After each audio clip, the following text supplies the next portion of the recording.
Welcome back to Cardiff Arms Park for the England Deaf versus Wales Deaf Men's International, playing for the BROADSTREET Cup, currently held by England because we won the last game up in Ilkley, but Cardiff never been beaten at home by England. I believe it's on maybe 5 or 6 occasions.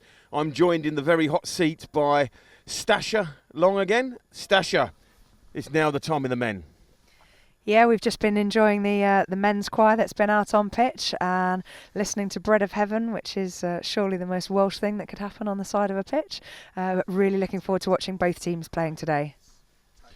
Yes, this is a very fiercely contested game. Just jumping in there is the Welsh choir. We've been listening nicely, as we're saying, to Bread of Heaven. I'm sure a few more are going to come out. We've got the anthems, we've got the teams, we've got a fierce battle, patriotic battle going on this afternoon. Although unfortunately the cameras and everything can't show it, there's a nice little crowd building out there as well.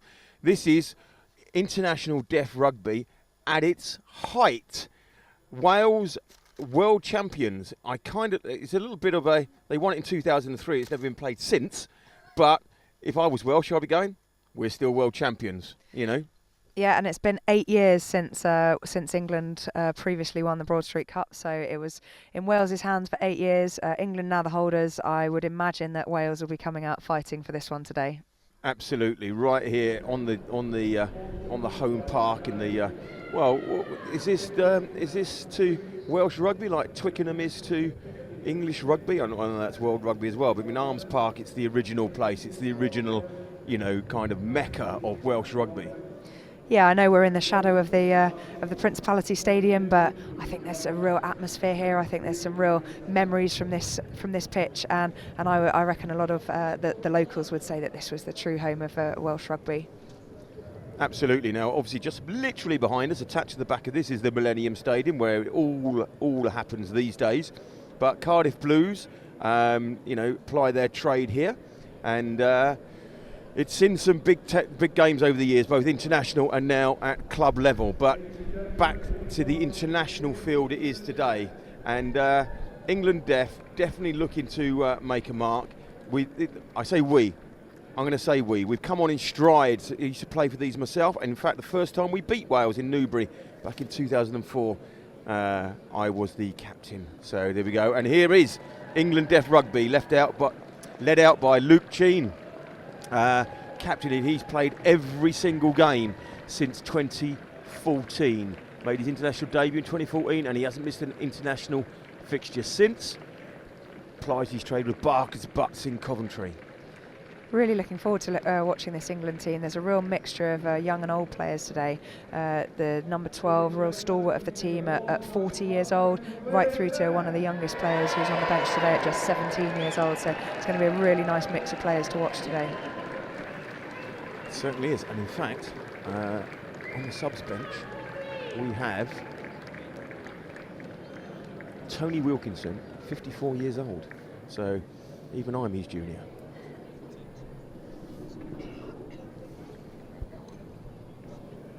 Waiting for Wales to enter, and then we'll be going through the teams, some anthems. Here they come.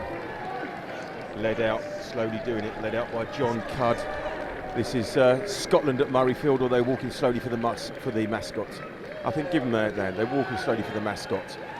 It's great to see. Well, we've got 4 or 5 mascots there. Really, really good to see. It's going to mean a lot to them, and it means a lot to these players, a lot to them. I think that might be a... She's very shy, isn't she? Look, she's enjoying that, looking up to see where their parents are.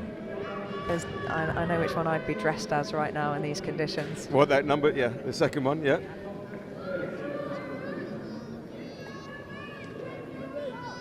Right, let's go through the Wales team list. At number 1, we have Chris Mills from Binia. Number 2, Dan Vella from Nelson. Number 3, Richard Jones from Nelson.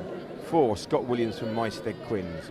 5, John James from Tycrose. 6, John Cudd from Morriston and the captain.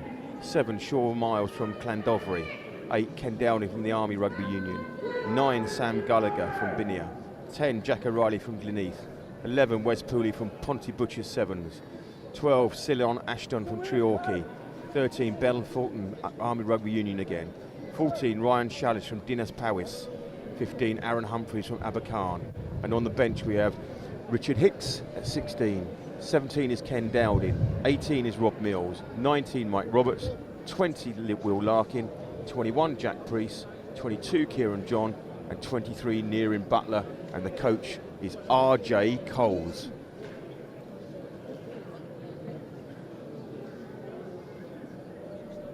England Deaf Rugby. They line up Josh Sprouls of Bletchley RFC at 1. Joshua Page from Letchworth RFC at 2. At tight head 3, Corey Beck from the University of Derby. 4, Sam Brabazon from Norwich Medics. 5, Barney Reid from Pulborough RFC. 6, Paul Lawrence from Oakhampton RFC. 7, Luke Sheen from Barker's Butts and the captain. 8, Henry Lego from New Cross. 9, Danny Rowland from Burnley RUFC. 10, Henry Pubel from London Irish Amateurs. 11, Rory Fisher from Earlston Rugby Club. 12, Craig Orrick from Ruskin Park. 13, Dave Martin from Sandal Rugby Club. 14, Luke Nelson from Furwood Waterloo. 15, Tom Walker from Earlston. 16 is Rhys Bingham. 17, Matt Madston. 18, Tony Wilkinson. 19, Jack Hunt. 20, Jacob Unwin. 21, Ben Fitzhugh. 22, Liam Rowe. And 23, George Kelly. And the coach is Sean Fletcher. They're being introduced to the great and the good of Welsh and I believe World Deaf Rugby as well. I'm guessing, in no particular order, that we have there Dave Cobno, the chairman, Gareth Evans, the secretary. I think we could have Tyrone Hose, director of rugby. Some of those esteemed Welsh powerhouses of Welsh rugby. Scene is set.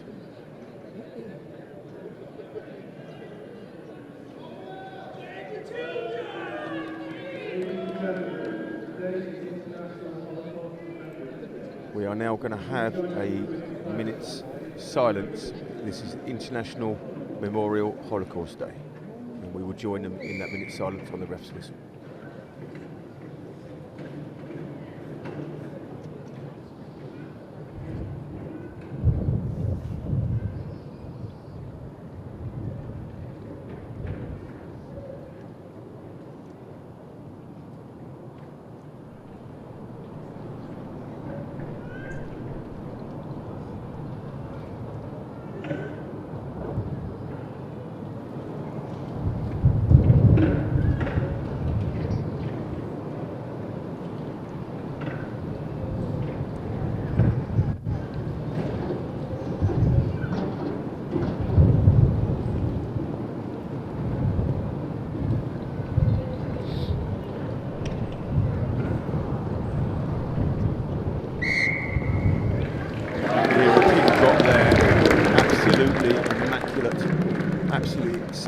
And now I believe we're going to have the anthems.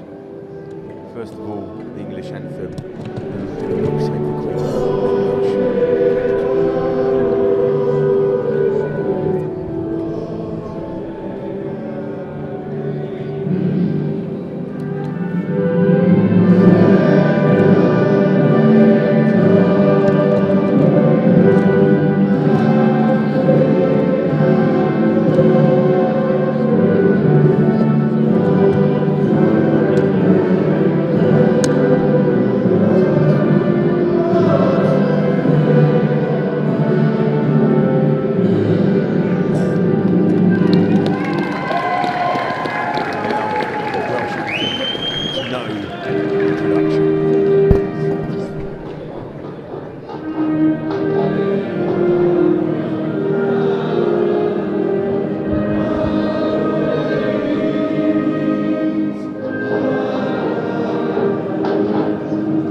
still have the anthem, Land of My Fathers, blaring out there, but the players don't seem to care too much. Maybe it's got stuck, they've disappeared off getting ready for their huddle. And it's a little bit different start. The ref's out there ready to go. He's not caring too much about the PA.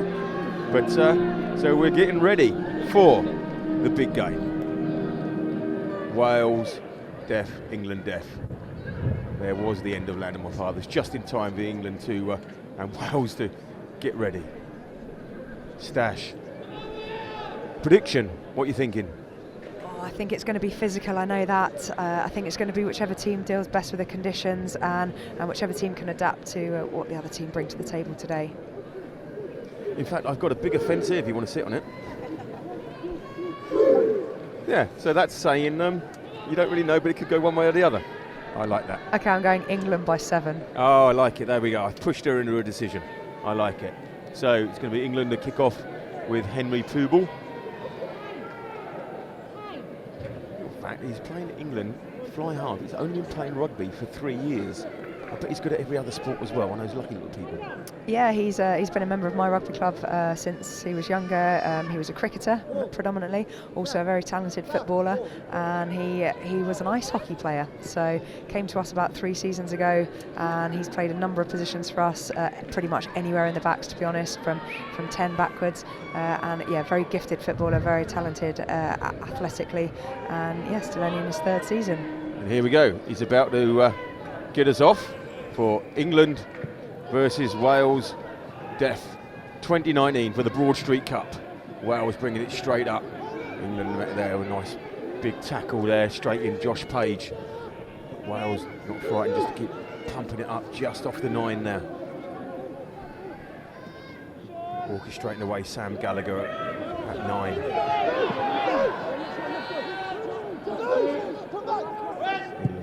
He's put it up and he's going to be nice testing for the fullback Tom Walker. Gathered it in nicely past the first one. Oh, there's a little gap. Oh, this is Robinson in the World Cup. He's looking for support and just outside the hands there. Danny Rowland just couldn't get into it. What a break. What a break. What a start to the game for Tom Walker and England. Yeah, he just needed someone a little bit closer then on his shoulder. Could have got that pass away, and I think they might have been through. But good scramble defence there from Wales.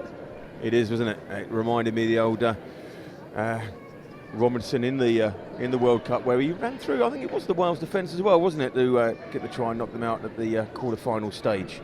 Yeah, really positive start there for England. They'll be really pleased with that. That'll give them some confidence. Ball in hand. First line out. Josh Page with it for England. Ref says, hang on a minute. Wales trying to get a head start on us. Grossly unfair. Not looking for any more of those. You're biased tweets to come through. And then Barney Reid off the top. Now nicely taken up. Henry Ligo. Oh, he was taken back nicely there. Exceptional play there. Sean Miles, the Wales 7. Barney Reid again taking it up, setting it up nicely. Danny Rowland calling the shots. Second row, back row, Paul Lawrence. Presented it well. Henry Poobel. Oh, nice runner there. Unlucky, little switch inside there, but Craig Orrick didn't quite read that. And he's given, ref's given crossing. Knock on, offside, crossing, you name it, we got the whole lot there. Penalty to Wales. Yeah, a bit of a timing issue there. Henry caught just a little bit in 2 minds. Switch came in from the 12, but just slightly out of his eye shot, so he couldn't quite get the accurate pass in. I think it was Sam Brabazon also thought he was going to get a little bit of that as well. Nice touch found there by Wales. I think we can expect to see quite a bit of those crash ball lines by the 12. He's a big, strong ball carrier, and I think playing off 10, I think he's going to be used to be quite destructive today. Absolutely. This is going to be a big thundering game.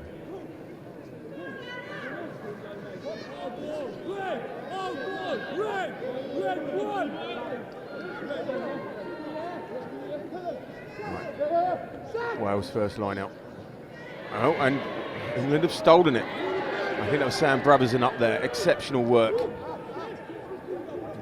There we're going again. In the mix there.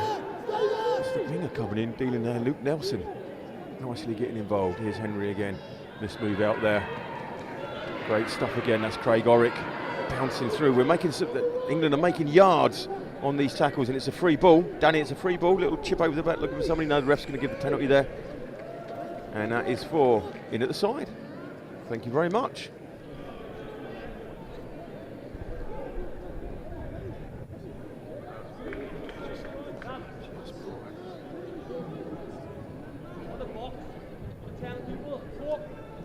Paul Lawrence doing his bit there, getting them all out of the way. Henry's going to go in for touch. Gets down near their 5 metre line. Great touch. That's a bad mistake. All the way, got a bit of pressure on them, and his first up tackle's got to be there. Paul Lawrence is there. Henry Ligo didn't quite up there with that first tackle.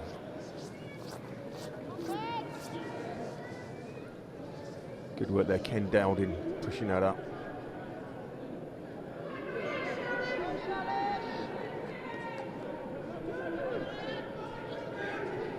England need to just be careful that they're not getting caught out on the right-hand side here. They've got numbers over Wales, and they're going to have to press if they're going to cut these options down.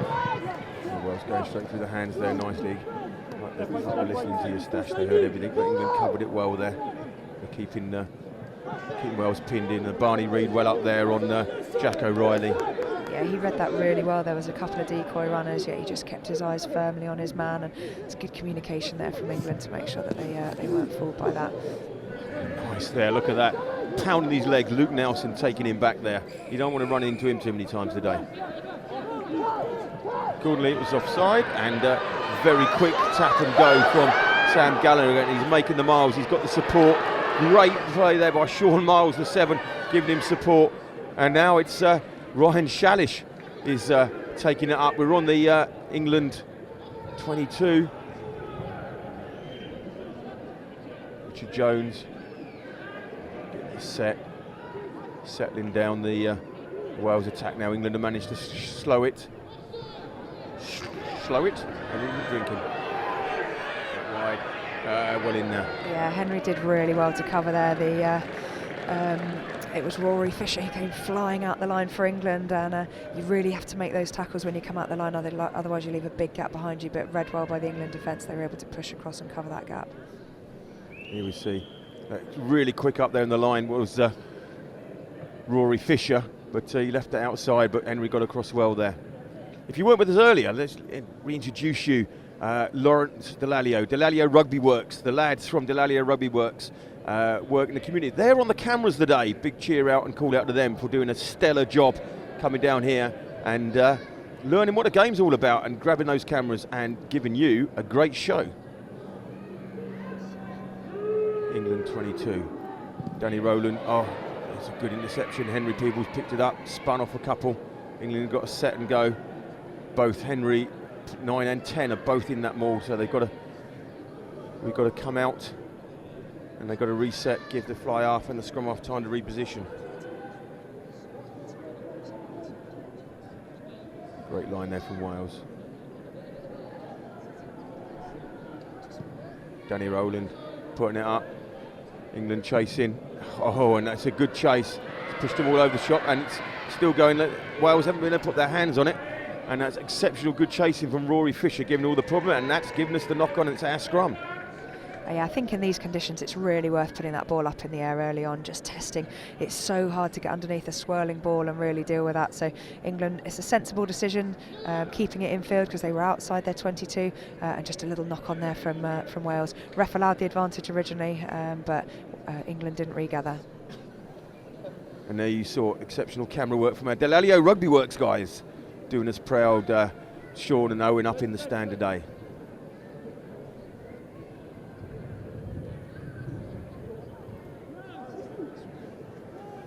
First scrum of the game.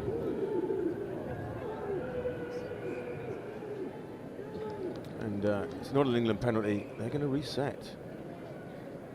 Don't forget today, let's see your tweets. Join the conversation. Hashtag Silent Rugby. Let's hear everything that you want to say. And any questions you've got, let's hear them. Ask the questions. Ask us the questions. Ask them the questions. And let's see if we can put an answer to them for you. So, hashtag Silent Rugby. Don't forget we're here.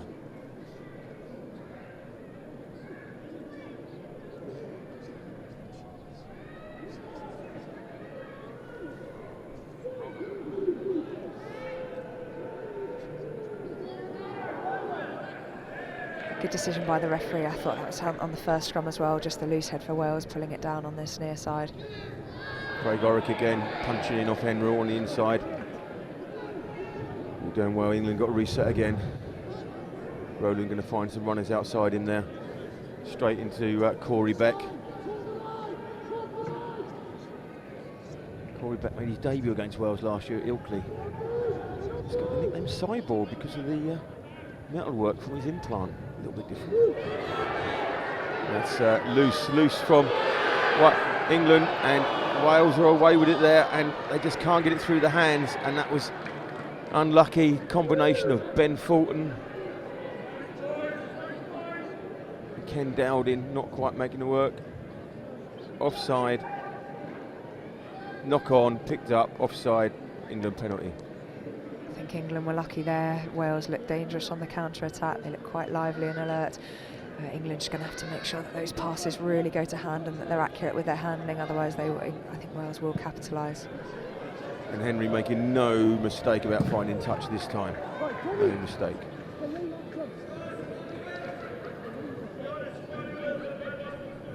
Tackle there, and here it comes. Henry. Oh, there it is. It's just all over the place. And that was first onto it was Ben Fulton. And there's near him Butler as well. Not sure what that penalty is for, but the ref does. That's all that matters on this occasion.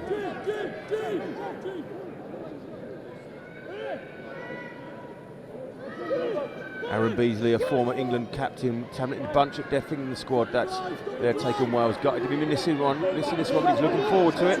Thank you, Aaron.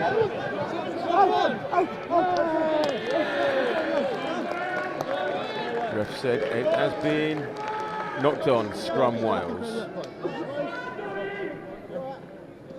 See the ball in there. Looks all right to me. He's got hold of it. It's come back. That's his foot that kicked it.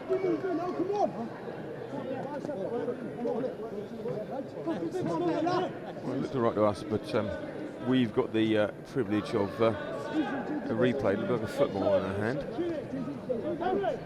Really interested to see what Wales are going to do here. They've got an interesting formation in their attacking ball. Widest player is only level with the midline of the post, so I think we're going to see a move straight off the training pitch here.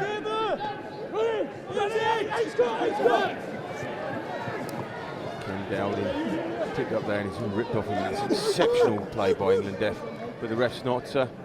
He's not happy with that, and he's well. That's good. It's England ball. Knock on. England ball.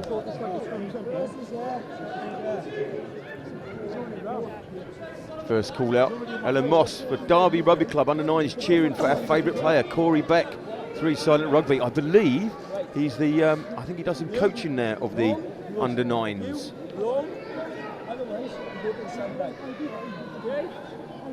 So another scrum, this time not just on the 10-metre line of Wales. I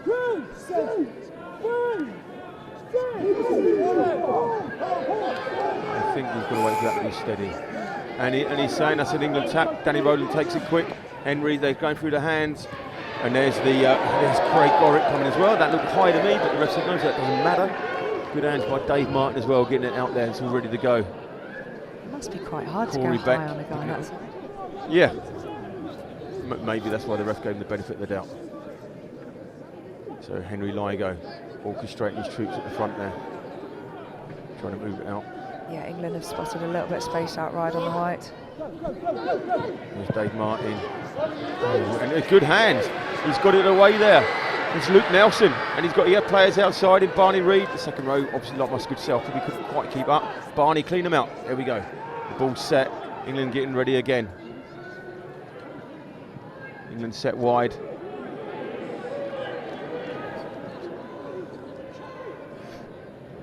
Excellent play. England, great line. Yeah, England have got free ball here. There's a penalty coming, and lots of space on out wide on the right-hand side. Yeah, Stash is shouting here, go right, go right. It's nice that we can see this nice wide shot as well, but hopefully the message is getting on there where those guys are. So it's now, what's the decision going to be here from Luke? Is he going to go with the post, 3 points, or is he going to go back for the penalty? He's asking the ref where it is. I think he's going to take the kick in front of the posts. Oh, no, he might not. That's what I would do. Yeah, there was definitely a call before the game that they were going to use Henry as their kicker, so I'd be surprised if they didn't go for posts here, which they are. Henry Ligo, New Cross RFC, actually played for the Barbarians in an Invitational Memorial game, and he played against England Deaf at Ide for Credit and RFC, and that was how he got involved with England Deaf. That's England Deaf in the community, taking it around the country, and if you see them, go and watch them, go and get involved, and you could be out here like Henry.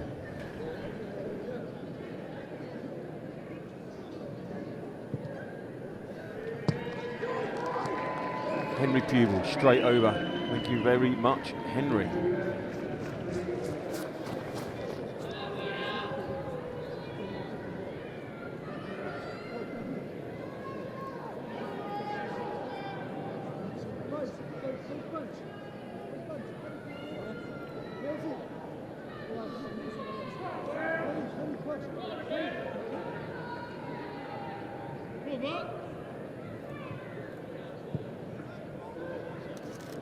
Wales kick off again. Barney Reid taking it. Come on, Mr. Prop. I was second row. I want a bit more support there. Come on, get up on him. Danny in there. Two runners there at the pivot, taking it through there. It's Henry Ligo. It's open. It's open. It's open. Going again. Henry Pupil. Great work there. Craig Orrick. That's Dave Martin.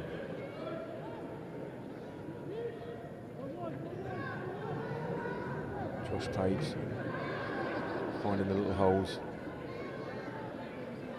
Tom Walker again, he was looking for the offload, not quite there. He's in the, as we were mentioning in the early game, the tropical area of the ground where the sun's beating down.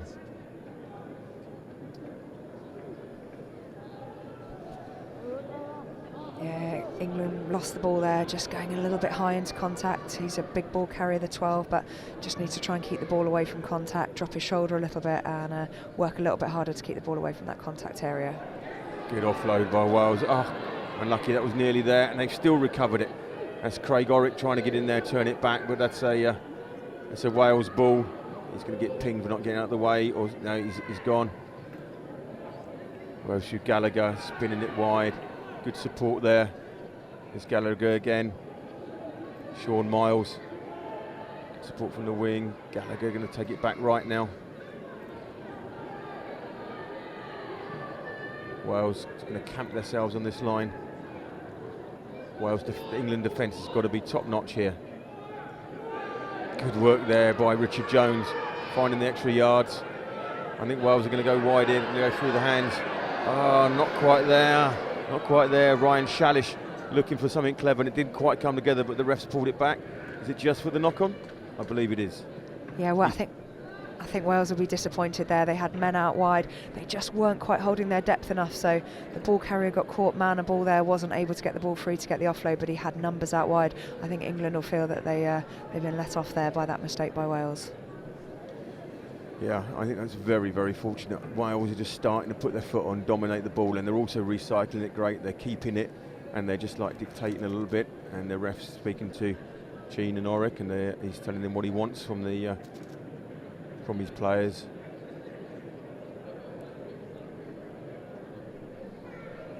I think he's telling them that everything he's done is fine, but make sure it's even finer next time. I think you're just in a really crucial area of the pitch, so I think he's just explaining and making sure that England aren't giving away penalties that could be seen as slightly deliberate. The yellow card will follow if this is the case, as the wind is gushing round here. Our broadcast van is rocking away here at the moment. It's very, very windy out here, but I think like Wales are going to take the 3 points there. Contemplating what they're going to do. And there is the decision. We're just waiting for the kick-in tee.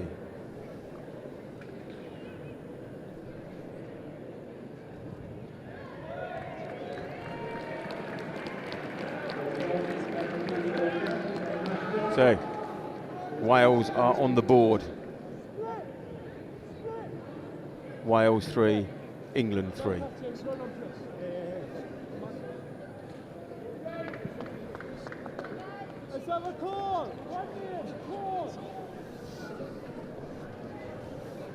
So the honours are even. We are now in the near tropical conditions across part of the park. Going again, Henry Peeble takes us off. Nice and deep. And Wales just going to find a bit of touch there. Have they found it? They have. No, it's stayed in. It's turned up an exceptional kick. Danny Rowland back there. He hasn't got a lot of room to work with there. Danny, the Wales are up with you now, but this is Tony Wilkinson again. And he does this. Here's another one of his Super Mario runs. Let's go. Has he got support? He has. Who's out there with him? It's Rory Fisher. England taking it up again. Oh, I didn't see many hands, arms there. Ref likes it. Henry to Orrick. Barney Reid out here again wide. Like a good second row should be. Danny Rowland's going to take it left. It's a bit tighter out there. Using all the pitch.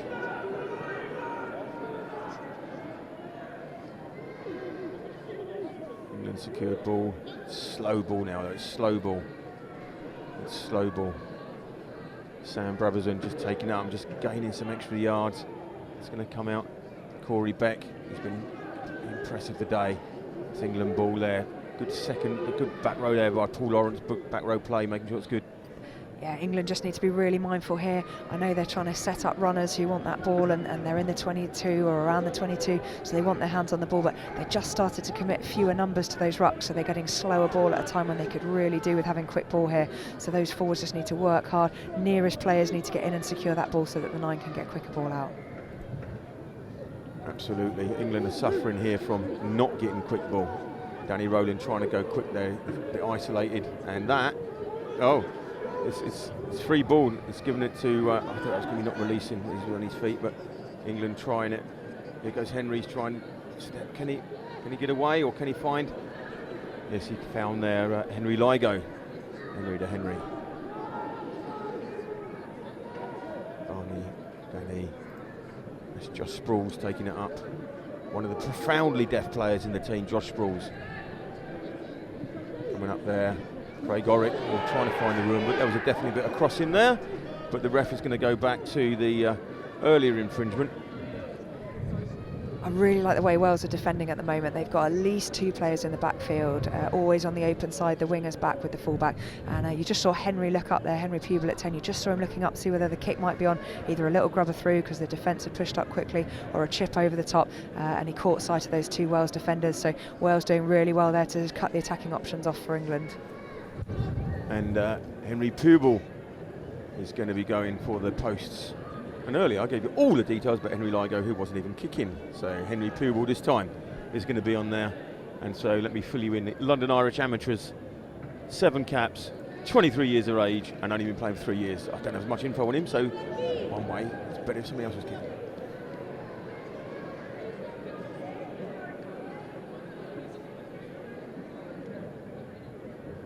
To the left there, the coach we just had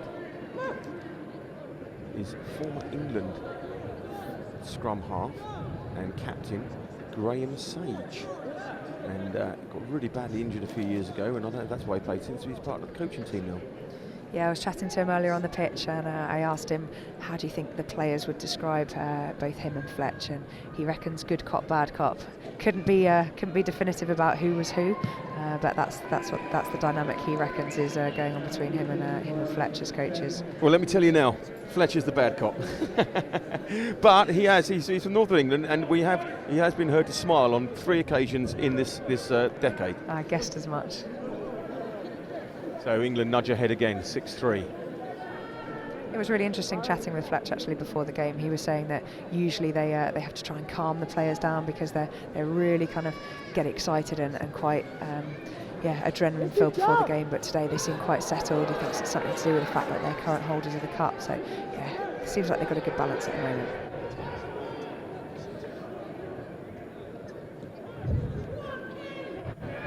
So Wales bringing it up again. Really looking to push on here. Good run by, I think that's 15, Aaron Humphreys for Wales there. Yeah, if you look at the formation of Wales now, they've always got the pull-back option, so they've always got some front runners who are going to interest those defenders and stop them from being able to just push across and drift. And then you've always got a deep runner who's going to be able to get that ball across down the line to the other backs that are waiting. So really liking their formation at the moment. Yeah, and they had a man over there. They got nothing better than a back row. Scott Williams out on the wing, and there's a turnover. And this is Mr. Dangerous for England, but there's a penalty. We're coming back in from the side.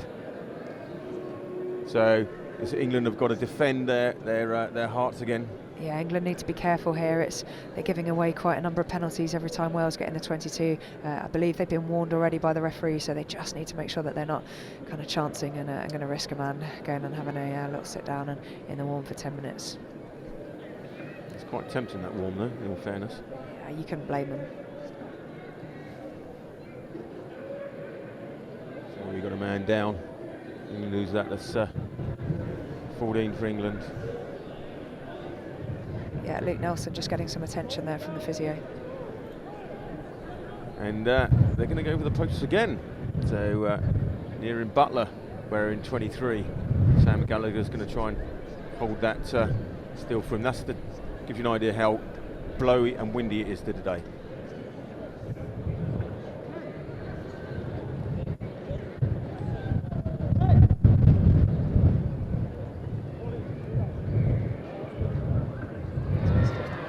Pulled it, and that's not even the way the wind's blowing. Yeah, it just shows you how it's swirling around. Actually, when you're in the stadium, it's changing direction all the time. It's really hard for those kickers. 22 drop out England. And Henry Pupil with it. Now, refs holding on here. Substitution. Somebody's going off.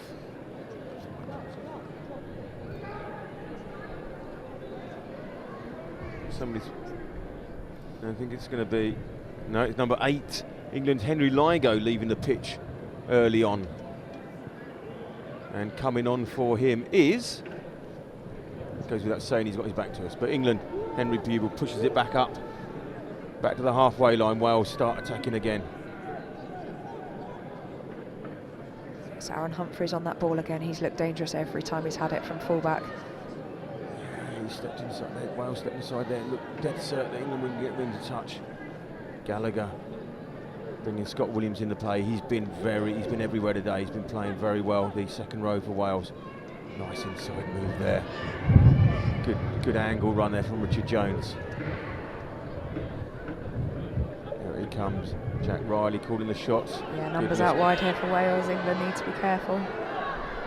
Yeah, England have just got to kind of pull him down. There's Ben Fulton, we've mentioned his name several times. He's making his debut today. Torquay Rugby Club, proud of him being out there today, plying his trade for Wales Deaf. England just seem to be biding their time on some of the rucks there. They're not competing at all. Other times they're just trying to get a man in and get over the ball. But really good defence there from England. Good line speed up from there Rory Fisher and forcing the mistake from Wales just inside the 22. This is a good coaching point here. Look at that pressure up straight on the man. Stash should be over the moon if that was one of your players on a Sunday morning. Yeah, I would, but to be fair, he had to create that mistake or make that tackle because there was a man outside for Wales. So if he'd missed it and that ball had gone to hand and he'd got the offload away, it would have been his teammates would not have been thanking him for then having to make another cover tackle in behind. So commend him on reading the game well and being straight up there. So while England have got a scrum on their own 5-metre line. 22 even. Wales again playing with a back three. Both wingers dropped to within the same area as the fullback. So just trying to cut off the kicking option, knowing that this England scrum was inside the 22, just in case England missed touch here with the clearing kick, but they've got the penalty instead from the scrum. Don't forget, let's see your tweets. Join the conversation at #silent rugby. Problems again on the near side here for the Welsh scrum. Just the loose head really struggling. Donna Mills watching your brother-in-law play prop for Wales Deaf Rugby today against England Deaf. His first cap. Well done, Chris. Thank you, Donna. Keep those tweets coming. Great kick there from Henry. He's got his team into the opposition's half.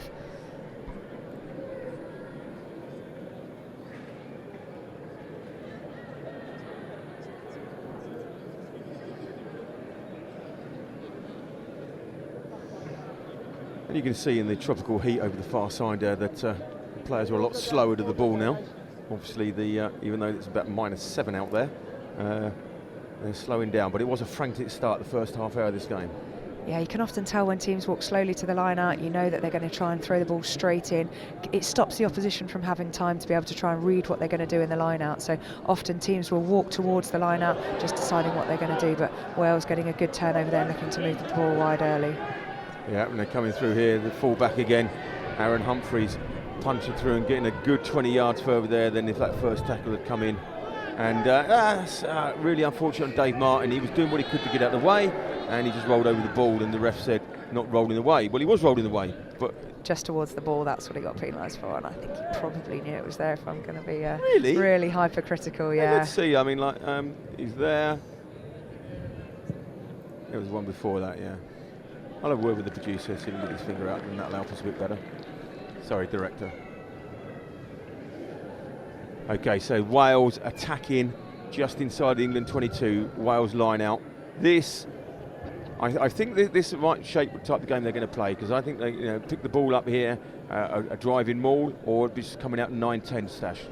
Well, England just need to be really mindful here. They've got to choose a defensive style. I know they talked before the game about using the drift defence, but they're going to have to put Wales under some pressure here, otherwise they're going to give them easy ball. But if they fly up too quickly, the chip on will be over the top.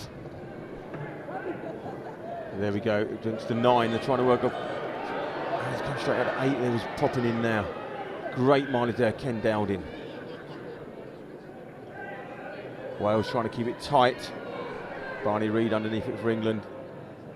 England have got to be very careful here. I think there's going to be like a 3-man push here. That's yeah, England need to be careful. They've got 4 men on the blind side who are marking nobody at the moment. That means there's numbers out wide. There's some gaps around the fringes there. So it just need to be really mindful. Those players on the left-hand side need to be working round, in my opinion. I think that's going to be given held up now. I think it's going to be given held up. England done well there. Oh, I think he's made it. I think. No, didn't quite get there. The ball's been recycled again. England looking. England have got to be careful, because they're going to just touch the base of that post. That's where they're going to be. Yes, and there we go. And that is a nightmare for a defending team, because how do you get in front of the back foot right there and defend that post? And he just hit the bottom of the post. I think that's what Wales were looking for, to be honest. They kept going the same way. They knew that they were getting closer and closer to the post. Really hard when you're those defenders, because you've got to stay behind the line to be onside, but you're also trying to get in the way of the post so that they can't just ground the ball at the base of the post. There it is, look there, Sam Gallagher 9. You can see that post, and he's thinking, no, is it 7 that's coming there? Yeah, there you can see it there. He's 9, look at that. And that is incredibly well played, and just, really playing the conditions there.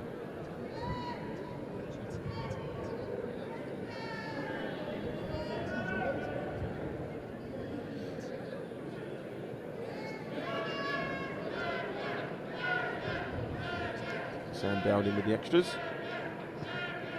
And he doesn't miss that one. Thank you very much.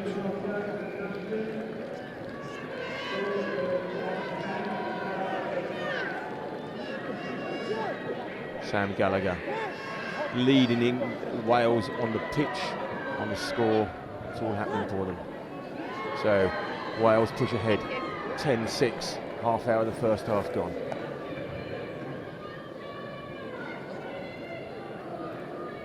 Only 2 will get England back off again.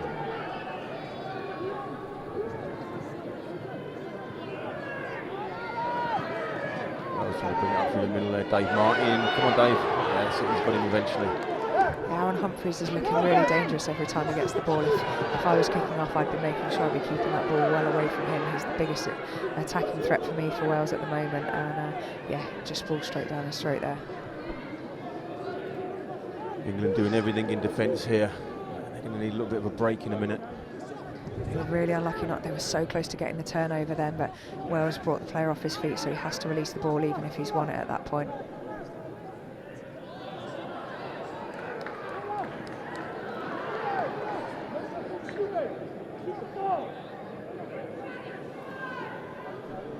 Keep tumbling away. They just have to take yard after yard.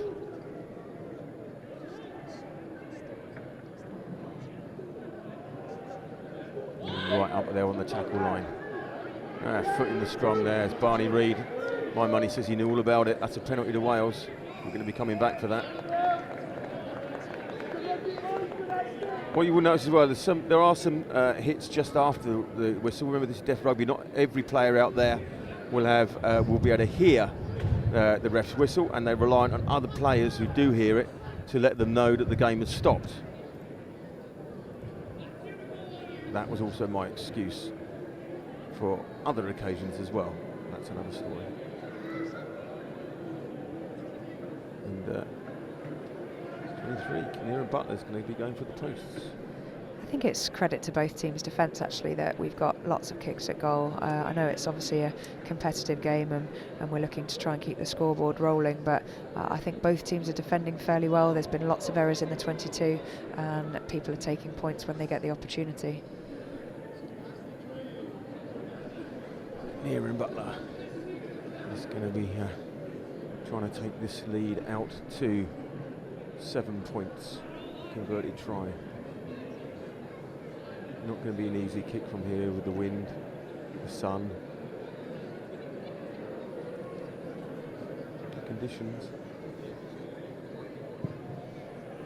And is it good? No, it's drifted off left again. So stays at 10-6 to Wales.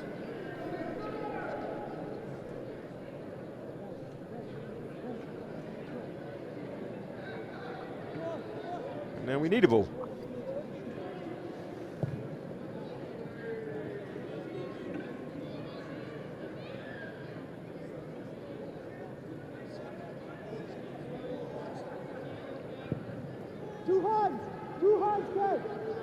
Wales take it just inside their own half.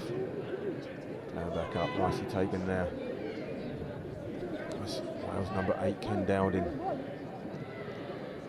Back inside by Jack O'Reilly. Nice little offload there. Timing was perfect when that ball's been ripped. And they said that was a knock on, so it's free ball for England at the moment. So Danny, let's put one over the top and go for it. Henry's the man to make it. He's seen the gap between two props and he's off. That's an exceptional run. One man to beat. Has he got support? Has he got support? He tried to get support. Oh, unlucky there. Sam Brabazon really trying hard to pick that all up. And it's going to be a Wales scrum, but they're going to give a chance playing the advantage here to play it. And England really well up there. And so it's going to go back to scrum to Wales. But what a brilliant break there from England. Yeah, Wales got sold the dummy there by Henry as he got the ball. Just took the ball up to the line and saw the mismatch and used his footwork to get him through. He just required a little bit more support, but I think he could have moved the ball a little bit earlier to one of his support players or put the little chip through, because he turned the 15 to start with, but then flooded with Wales defenders, and it was just too hard for Sam Barbazon to take as he was coming through.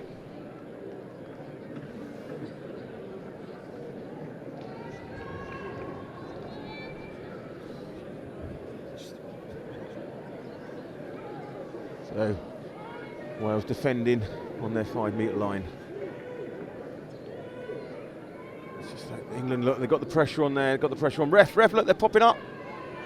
He's letting it go, and Danny Rowland's all over it, and that's a turnover ball, and Wales number 8, Ken Dowding, is not rolling away, and that's got to be a penalty to England, or he's going to say that it's a collapsed ball, that ball was never coming out, and it's a scrum England.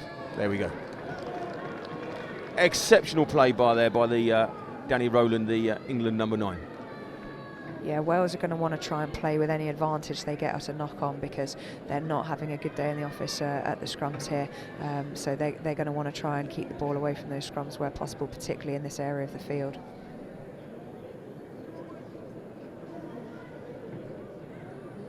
Wales have got to be careful here. They'll lose a man if they don't behave themselves, I think is the right way, and make sure they work inside all the laws of the game at this point.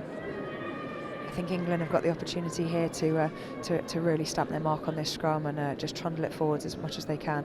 Backs are lined up nice and wide, so I think they'd be fancying their chances as well. I think if they can get the push on here, if they get it moving, obviously that's great. But if they can get the push on, then they may even let's watch the ref run under the post possibly. Wales are very solid. They've got to keep it up. That's moving. So they can't take that down. He's going to run under the posts. And what's the ref, what's he going to give? He's given a penalty for... Yeah, penalty to England, I think. Danny Rowland is deciding not to let go of the man. Maybe he doesn't know. Got a bit of... I think he knows. You think he knows? Some of these players are deaf. They might not be able to heard yet. There we go. See, somebody's told him he just got up. No problem at all there. He wasn't bothered about what Ryan Shadish had to say. Yeah, I think the hooker's just putting it in the referee's mind there that if they pick the scrum again, what his decision might be on the next one. And I think he's only got one choice. And he's having a word with the captains and telling them that he'd like everybody to behave.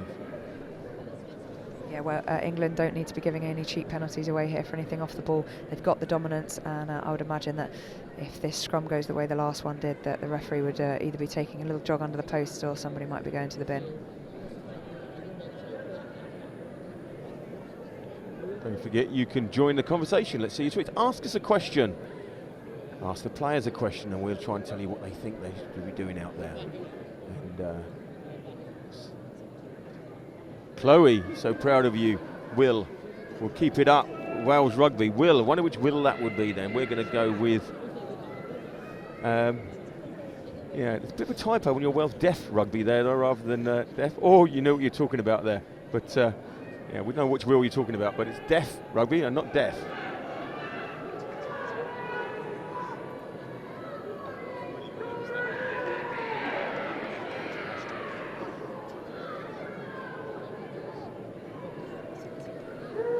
So this now is a very, very big scrum for both teams.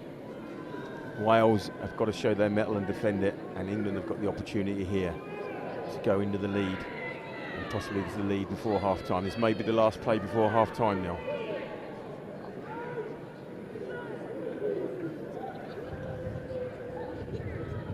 We see that Wales pop this side. He's pulling it down. Number 7's come right round and was pushing on the pushing on there, and that's going to be loose.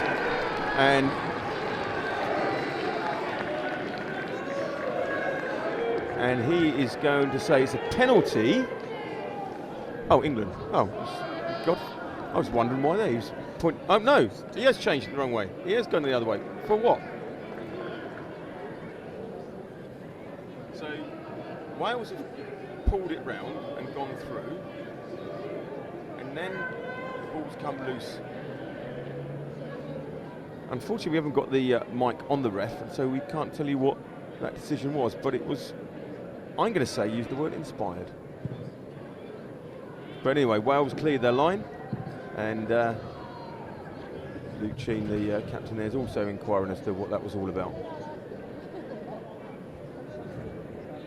I think the signal's knee on the floor, but I'm not quite sure how that was going to take place when Wales are collecting the scrum down on their loose head. Can England steal the line out again?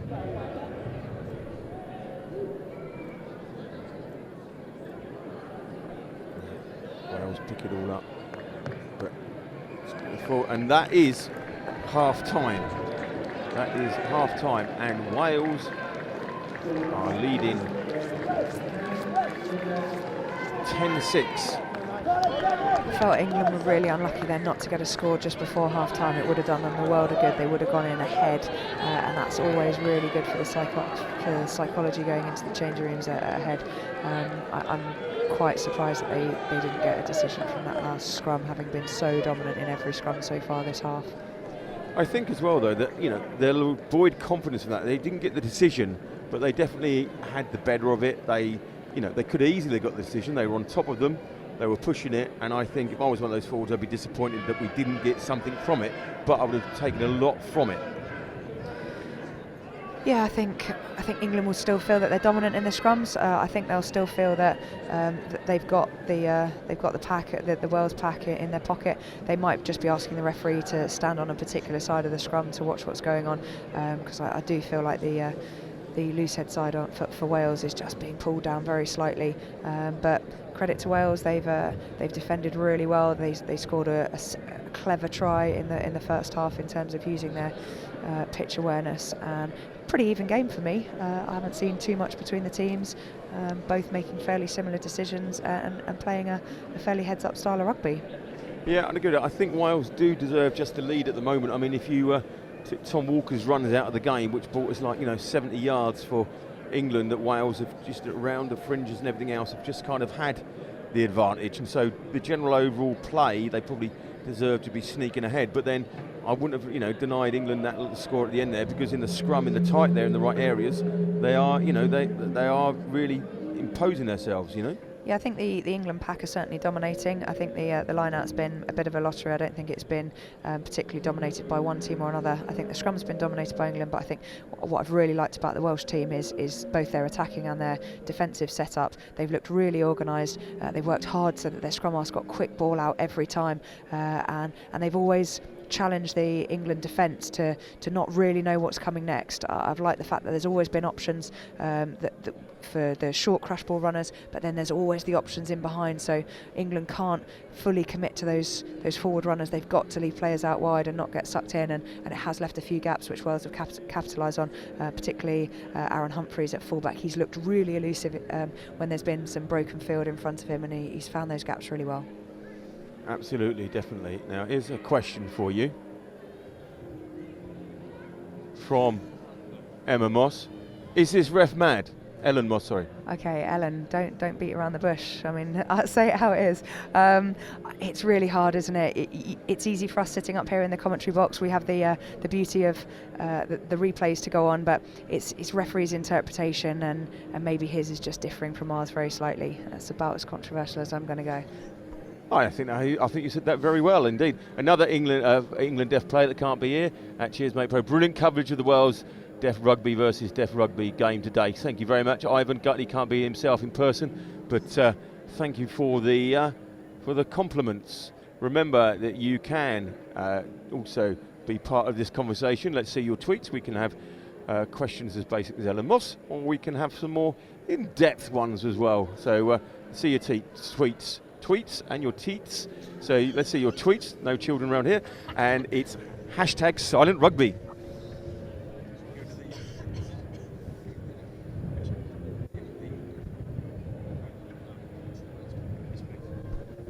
Okay, Stash, let's talk me through the Wales try coming up here now. Yeah, I'm curious to watch the replay because I wasn't entirely sure that there wasn't a knock-on just here. The ball just bobbles around. There's a hand in there. It could be an England hand that comes in, but the ball does bobble. England dive on it. I think Wales were lucky that it came back on their side. England had to release. They were off their feet. They just got the luck of the green. I think the referee was always going to favour the team going forward, the attacking team in that situation. But I would argue that there was either a penalty against England there for hands in the ruck, or a potential knock-on. It was just hard to not be able to see quite enough from that angle. You say here, and just as we see here, when the ball does bobble out, then surely the England, let's say the ball's there, it's picked up there, there's no knock-on. No, now, but there's a hand. Or there's something there. A hand comes in just here. But then what we have got, as you get out of the way, okay, what we've got is that surely this England player is going to be off his feet. We can't really tell. There's a couple of players behind the ball who I can't tell if they're on their feet or not, but yeah, I would go with off his feet. There we go. The ball bobbles there. So it's on the floor. Number 3, I mean, listen, I want to be biased, but even I think he's off his feet there. And then I think Sam Gallagher does a very nice, there's experienced head there going, do you know what the easiest thing to do is here? Is to hit that bottom of that post. Yeah, I think it was just the England 6 that dived on that loose ball, which he's legitimately allowed to do if it is loose, but I think there might have been a hand in there beforehand. But as we say, it's turning out at the moment to be a very tight game. 10-6 to Wales, and I think they've just edged it. Everyone will be very grateful to see the sunshine after our little snow blizzard that we had earlier. Yeah, absolutely. And our esteemed England chairman, Marcel Hirschman, Silent Rugby, a good first half, tightly fought, bring on the second half. Thank you, Marcel, one of the founding members of England Deaf Rugby back in 2003.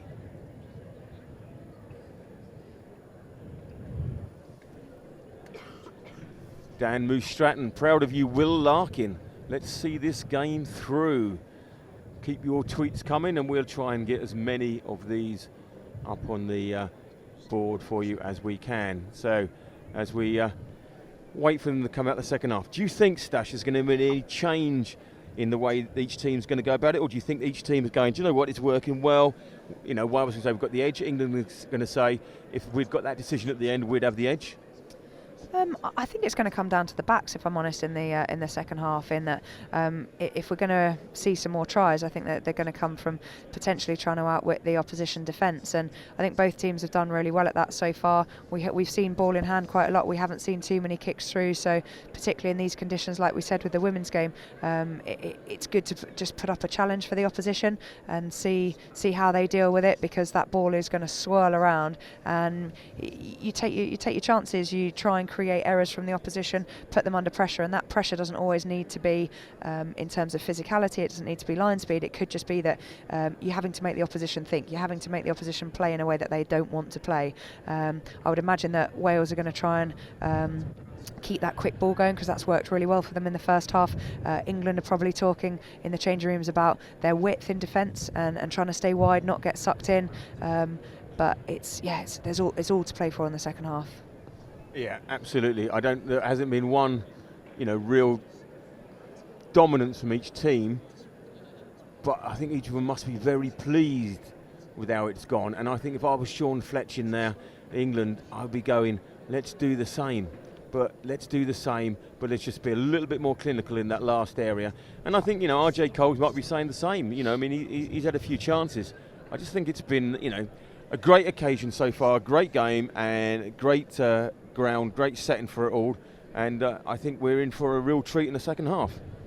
Yeah, I think Fletch will be pleased with the intensity that his team have played with. That he was certainly talking about how physical the Wales side were, and the fact that he thought that they were going to kind of come out quite angry because England are the current holders of the cup. So really nice to see England absorbing some of that pressure. I'd hope England would have a chat in the change rooms about potentially reducing some of the penalties that they've given away.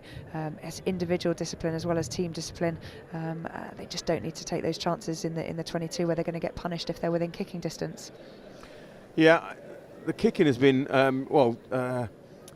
Near and Butler's missed a couple of them. One of them, right in front, the other one, and that's the problem down in that bottom half there on the left-hand side with that wind swirling through just the tunnel that comes through.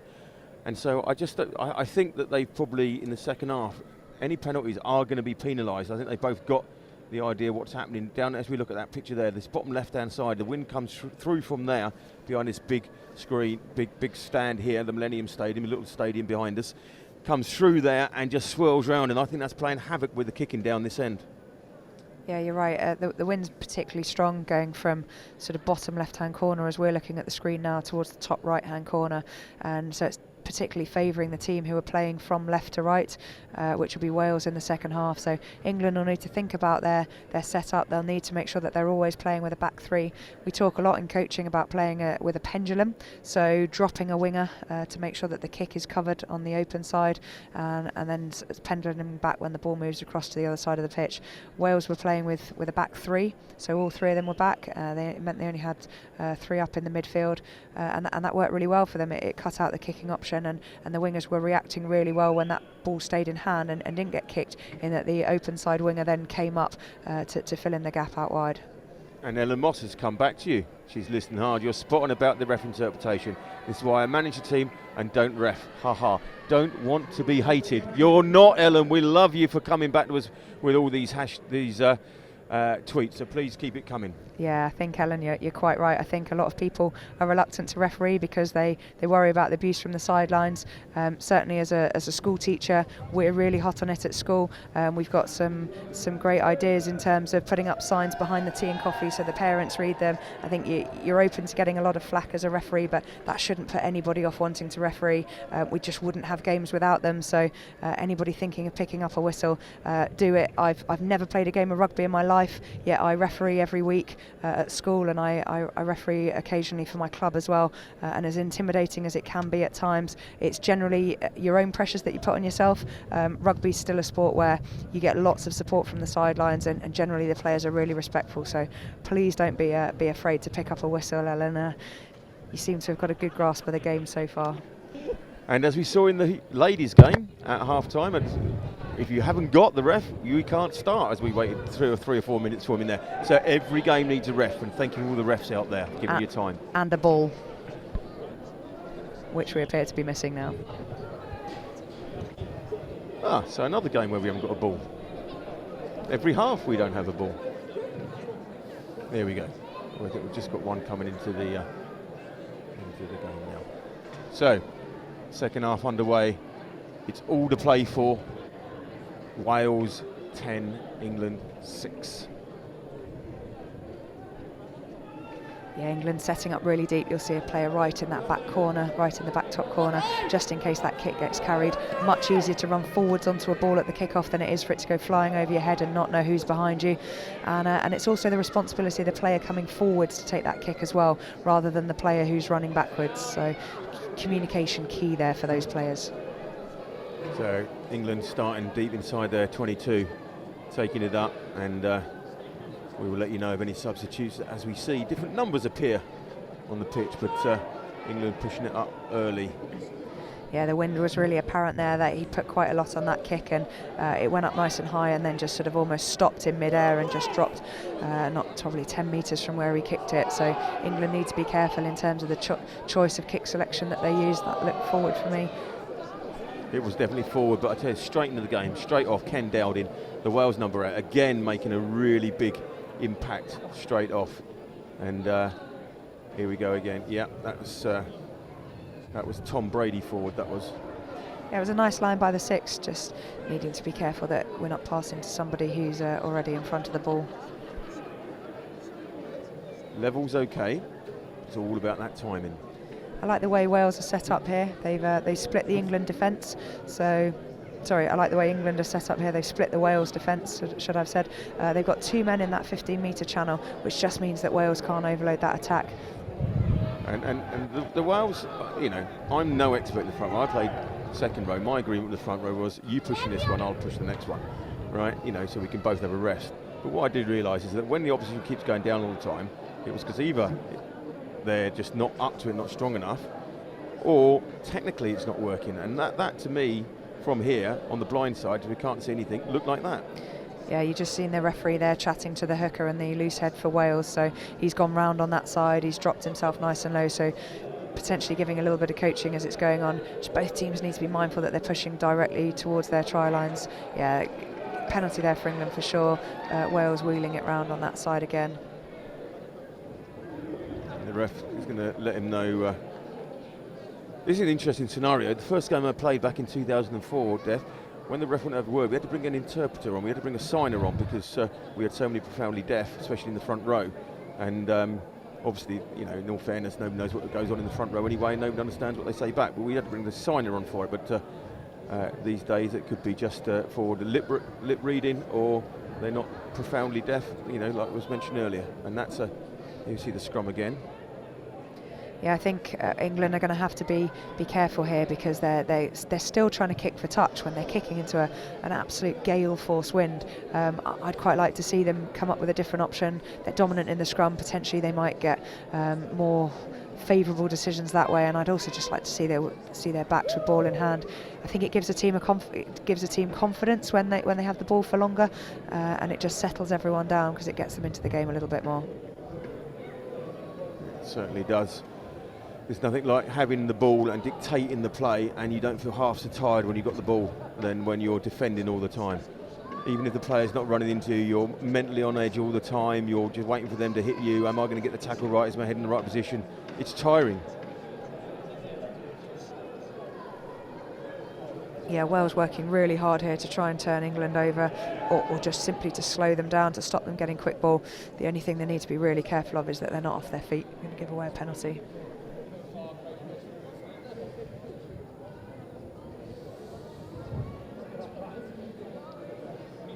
Thank you, Tim Parkinson. Come on, Wales Deaf Rugby. Use the conditions and turn the screw in the second half. And that's what you've been saying, Stash, about using these conditions. Yeah, you very rarely get a match where the conditions are so different first half and second half, obviously, where you change ends. So for me, you've got to capitalise on that. It's all part of the game. It's a massive tactical advantage if you can use it correctly, and I think if Wales do that right, I think they will reap the rewards from it. And he's then given a penalty against that very dominant English scrum, but you know, he's seen it, he's a lot closer, he knows what's happening, he knows what's going on there. Twitter has its uses, not just for you, us telling you things. Thank you that number 23 on our list is Kieran Butler. It's not, it's Karen Ashton. Thank you, Garen John, for Kaylin Ashton, I should say. Thank you for enlightening us. Nobody in here told us that they changed shirts, players, names, numbers, mothers. So Wales now push deep into England on the 5 metre with the line out. This, my money's on a driving maul here in these conditions if they get good clean ball. Will England compete, Stash? Oh, you've gone bold there with the driving maul prediction. Let's see how their back's set up, and then I'll give you my opinion. I need to get a bigger fence again.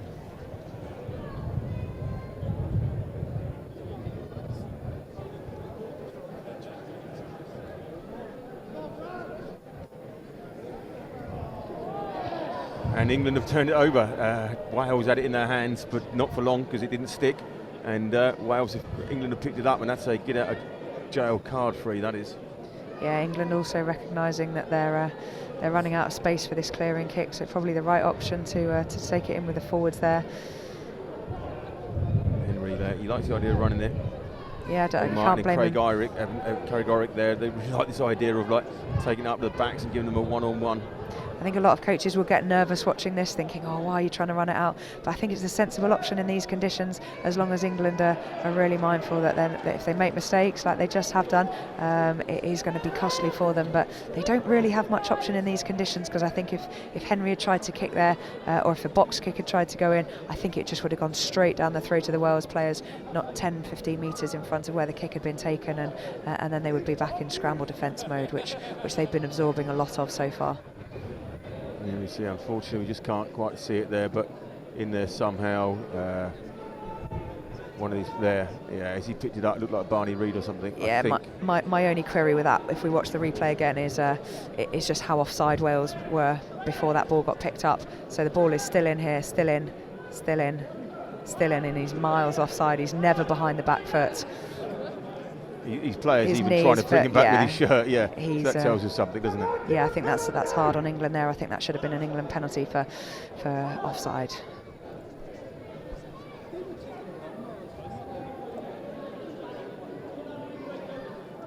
Karen P, great first half. Paigey Josh, very proud of you. It's nice to hear, and the family are watching and tweeting and supporting everything possible, so please keep that going.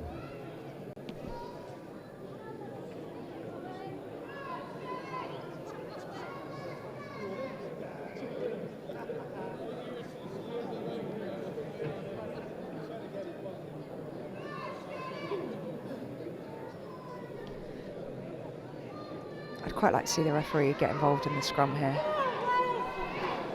In a coaching way, rather than. I thought he was setting up to get ready to bind. Yeah, and that is a great run. A great run from Ken Downing, and the ref saw it, and they're not asking about any second move. We don't have VAR here, we don't have anything else. I think it could have been the knock-on that they were appealing for. I don't know whether he kept downward pressure on it and he just rolled over the line with it. It'd be interesting to see the replay and see if he kept control of the ball, because that's the key thing, is does he maintain control of the ball? He is allowed to move forwards with it as long as he doesn't lose downward pressure and lose control of it. Andrew Healy at 8. Going to pick and go. Luke Cheen missed it. Well, I see. Look, Luke Cheen missed him, but he had no. Is my thoughts. I would say he still had control of the ball. People might disagree, but I think he still had downward pressure on it. My point: Luke Cheen, the England captain, England open side, is there. He had absolutely no chance of getting near the 8 due to the fact that the ref was in his way.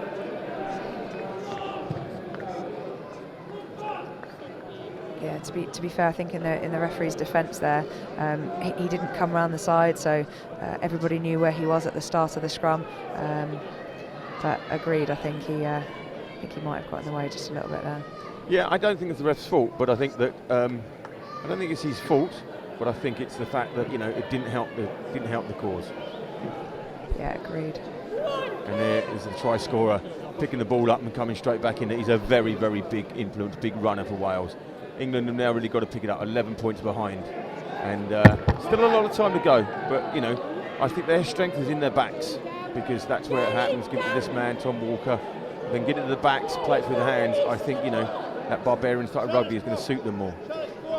Yeah, England did well there. They had 4 players back actually in that situation, but I really like how deep they were. As we said at the kickoff previously, much easier coming forwards onto a ball than it is going backwards or letting it bounce over your head and then not knowing where those attackers are chasing that kick. So England did really well there positionally, but the right option from Wales to try and use those conditions and challenge England to make a mistake. I'm surprised the ref. I mean, those Wales players, their feet all over that ball. Come on, let's clear them out. Yeah, England having to commit a large number of players to the ruck every time. And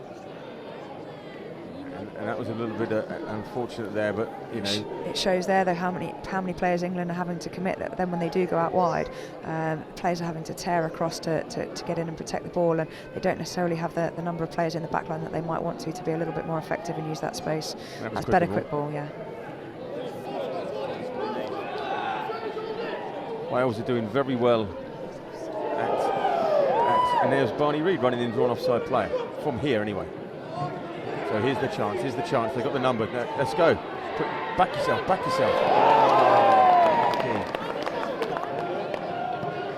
Fisher, unlucky, he did everything right there, but I think you find that the tackle on Rory Fisher was what caused that ball to go forward. It's not Rory Fisher, sorry, Luke Nelson. See it again here. This is good from Danny. Henry saw that earlier. Quick hand from Craig Orrick. There we go. And yeah, that's the Wales player. And that's, we know who that is because we've been told. Caelan Ashton got his hands round the outside of him and knocked that ball down. And that's good defence. Can't knock that. No, it was good defence as well, because just on the left of your picture there while we were watching it, there were actually 2 defenders in behind as well. So I think even if he had got that ball to Henry Pubel, who was looping around, I think they would have had the cover in place. I'd back Henry's footballing skills that he could have potentially put a little kick through and then beat them for pace. But yeah, really good organisation there from Wales to prevent that ball going out wide. Kieran Morgan, thank you. Great to see Chris Mills making his debut, and great so many Clanganek boys up there supporting. It's my fluent. Anyone would think you're Welsh. Hey, I know double L is cl. Thank you.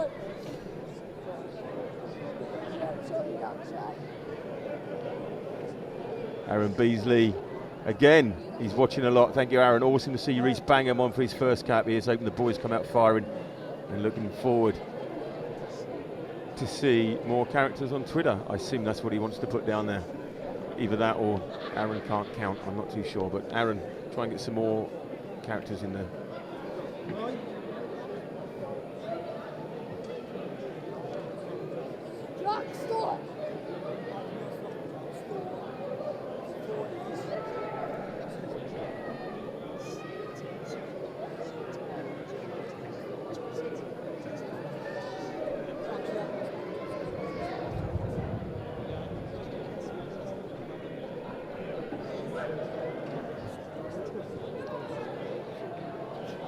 Good option by Wales, unlucky there. Running back there, bringing it back into him, Luke Nelson.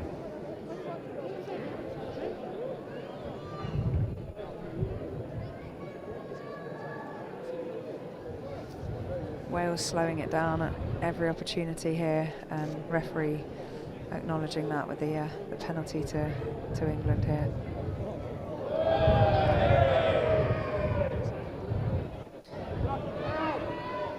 I'd like to see England close the gaps a little bit. I think they're putting themselves under pressure and having to force those long passes in the wind. I think players naturally drift outwards as they get the ball, and I think England could potentially start a little bit now. I know they knew they had free ball, but I think there was an attacking opportunity there that went begging, because I think those spaces between them are just a little bit too great at the moment in these conditions. It is. They are struggling. They are struggling. Well, you can see even the linesman there.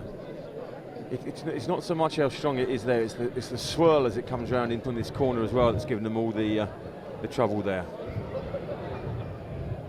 A little Twitter fact here. Big shout out to Reece Bingham because he became a father 6 days ago, and he's making his debut, and he's a father 6 days ago. I think he's done really well getting out the door. Well done, Mrs. Bingham, for letting him out. He's probably come out for a rest. Well, one of those 3 months to 4 months of paternity leave you get, I guess. On the Wales 22, England pushing up. Didn't go through the hands. I think that's where it's all happening. Luke Nelson again, but he's been ripped off him, and that's a good kick, good decision from there, and that's good from Luke Nelson. He's done really well picking that up. So Rory Fisher getting confused again. He'll be disappointed with that kick because just came off the side of his boot when I think he was trying to put some length on it and beat them in a foot race. But Wales being penalised there for laying all over the ball. And it would have been on there because Rory Fisher had to turn his back and was running at it, and they were like, 3 of them were sprinting in behind. The ref's having a little word with the linesman, finding out what's happening. Or assistant referee, I should say.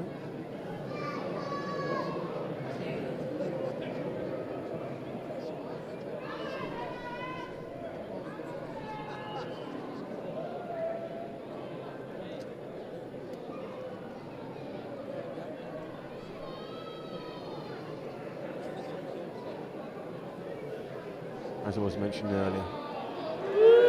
But there's a yellow card for Wales. We'll be trying to let you know about Rory Bingham. And that is for, I think it was the Wales 15. They've been laying all over the ball. He's going to have to keep this low and hard if he's going to get any ground on this and keep it. And England made that touch in that corner.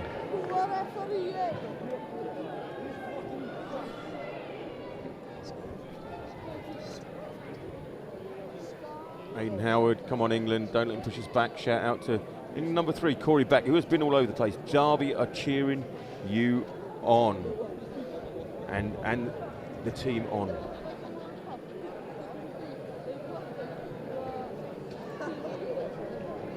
England have set that. Now that's in offside, yeah. So as Sam Brabazon picked that up, he tried to go.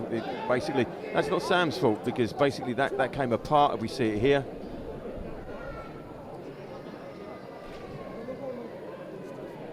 So Barney Reid comes up, gets the ball, comes down. That's all okay. He's all right there. Yeah, Wales but did then really. He comes off. Wales did really well there to tackle the ball carrier as he came to ground, and so as a result the players that were about to bind in and set up the maul ended up in front of him and affected the Wales players' ability to compete with that ball, so that's why they were penalised there.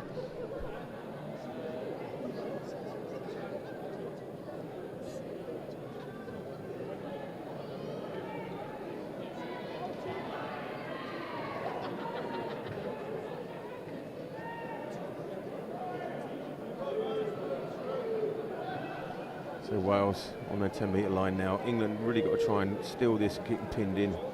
Wales won it nicely. Gallagher out. O'Reilly. There's Andrew Healy in there, the 8 that's popped it up there, and that's what they're doing. They're just popping it up, ploughing through, finding those gaps, but the ref's saying it's a knock-on.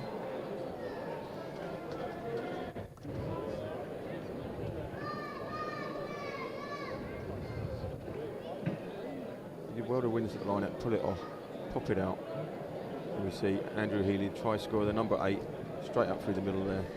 Yeah, I think he would have knocked it on there. I think he would have been in more space had the England players not been able to read it so easily. So the way that the Wales attackers were set up there was a pod right in the middle of the pitch, and we spoke in the van that we reckoned crash ball up the middle.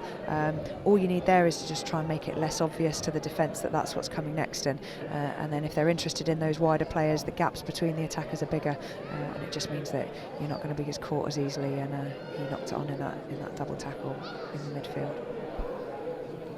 So this is England's chance to get back in there. It's still 22 minutes to go, but this is their chance. Danny Rowland picking up, and that's a nice run in there, but it's a great tackle. Great tackle. England were right up on there, but once again it's slow ball as England are, Wales are slowing it down, but with a man extra at the moment, and hopefully England can take advantage of this. 10 minutes. Still England's ball. It's a nice looking red line there. Look at that. It's really solid, isn't it?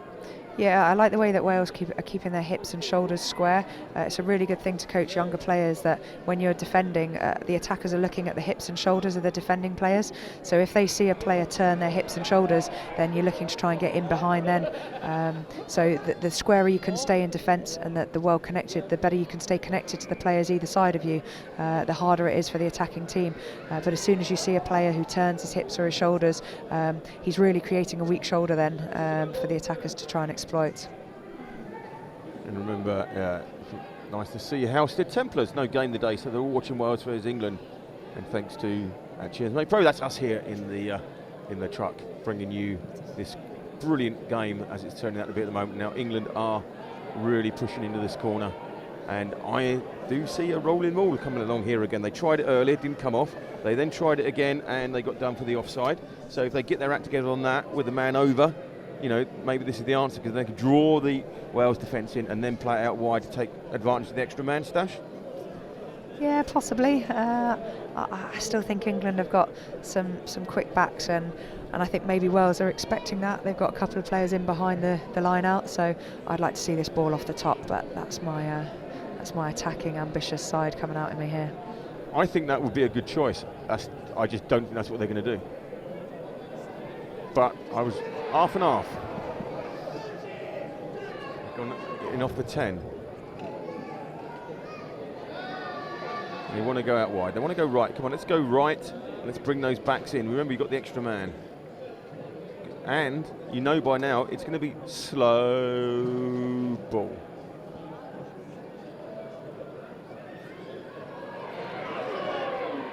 Craig Orrick making the run, but England haven't gone forward yet. I'd quite like to see that run as a dummy line. I think it's holding defenders in well because he's done it so many times, but I'd like to see that ball pass back to the player who's deeper and wider, so that the defenders are still held in by his dummy line, but that ball doesn't necessarily have to go to him each time.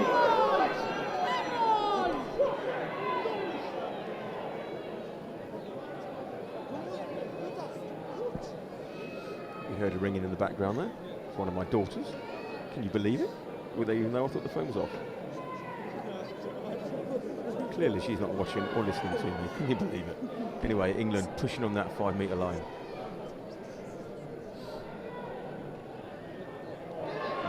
Good work, good work. All right, go on, back yourself. And wide, we've got the numbers, and the ref's coming back.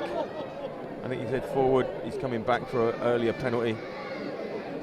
That's the second penalty in that area, not releasing. Are we not looking at some type of warning soon, ref? That's good there. Now just put your foot down and go. Yeah, that just highlights there the how much it just shows how much Craig Carrick's attracting the defenders there as he runs that line. The timing of the pass was just slightly off, but I still think the option in behind was still on. And that's kind of like you're saying, if that was a dummy run, the space behind was going to open up. Yeah, I could see what Henry was trying to do. I think he thought that if Craig was attracting those defenders, that there might be a little bit of gap for him to go through, but sometimes just scoring that simple try out wide, get on the score sheet, I think it really lifts your team. Great view there of the line out from the corner. Luke Sheen, England captain, trying to take it up. It's an England penalty if that 7 doesn't get out of the way. He did. There's Henry again. He's found, he needs somebody on his shoulder. He's breaking the tackle, he's getting through, one on his shoulder, and he's away. And that is more in from the side than in from the side. So that'll be a yellow card if we come back to that, surely. Here we go back to the ref. There we go.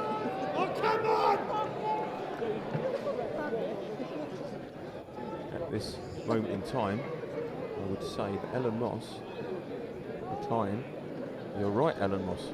The ref's not so mad after all." She'll have a whistle out by the end of this weekend, don't you worry. And that's John Cudd. No, it's not John Cudd, the England captain. That's number 8, Andrew Healy. Is it not? It's Healy, the number 8 for Wales, leaving the pitch.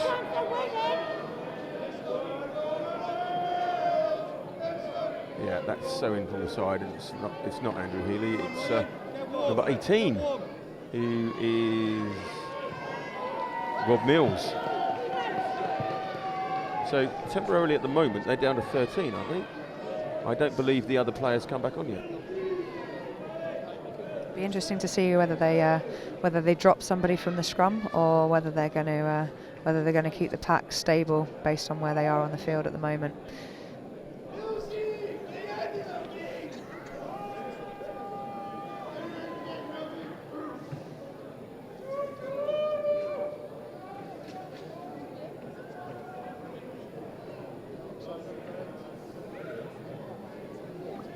England scrum on the 5 metre line, pretty much right in front of the Welsh posts. This is their chance to dominate. We're going to set again. I went to a Wayne Barnes conference kind of thing, and he talked about this, and he just said one of the things is take your time. If it's not set, set again. If it's not set, set again. Take your time as a ref and make sure that the scrum's settled and done, and go from there.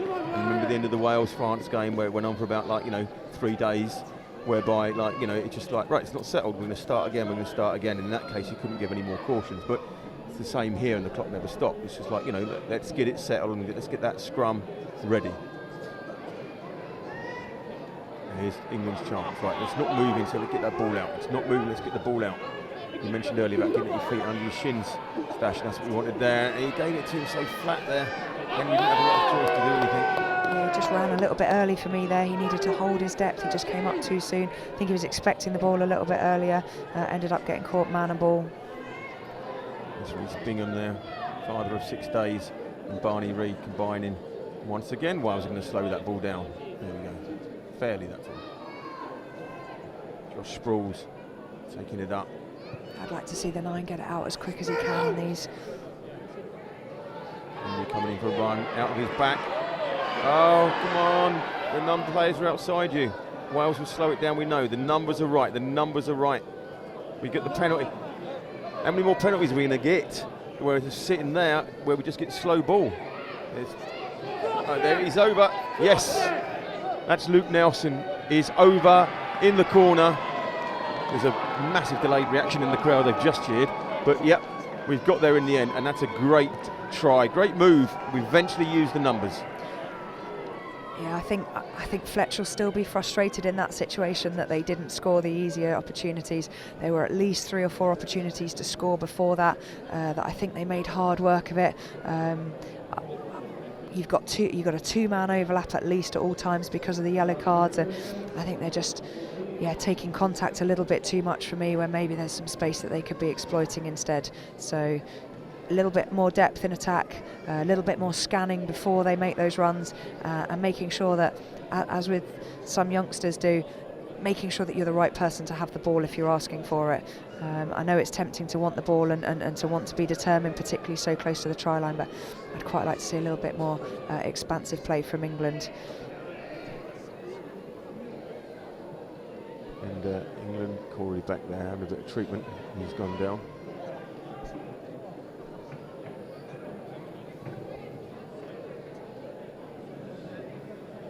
So England 6 points behind, chance to narrow it to 4, so it's still 2 penalties.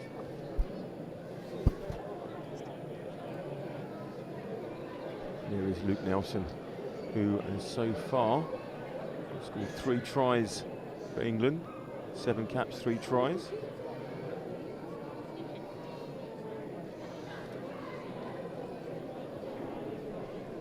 He's stretching to make sure his hamstrings don't go. So just waiting for Corey Beck to receive his treatment.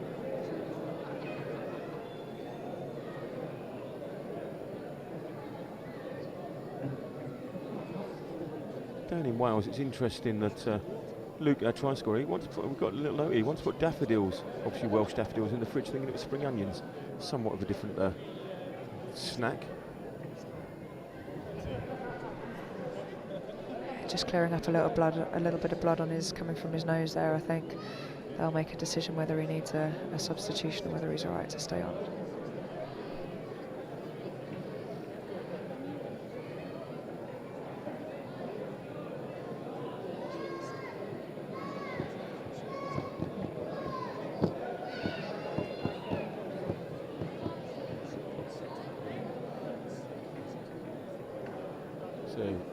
Henry Poole now getting ready to add the extras, hopefully.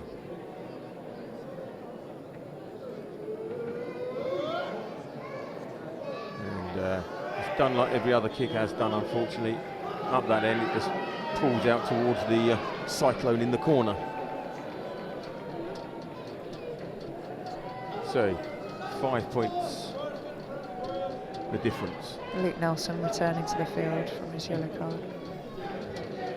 Just confirm I can count 6 points the difference, and now Wales are back to 14. So England still got that man extra.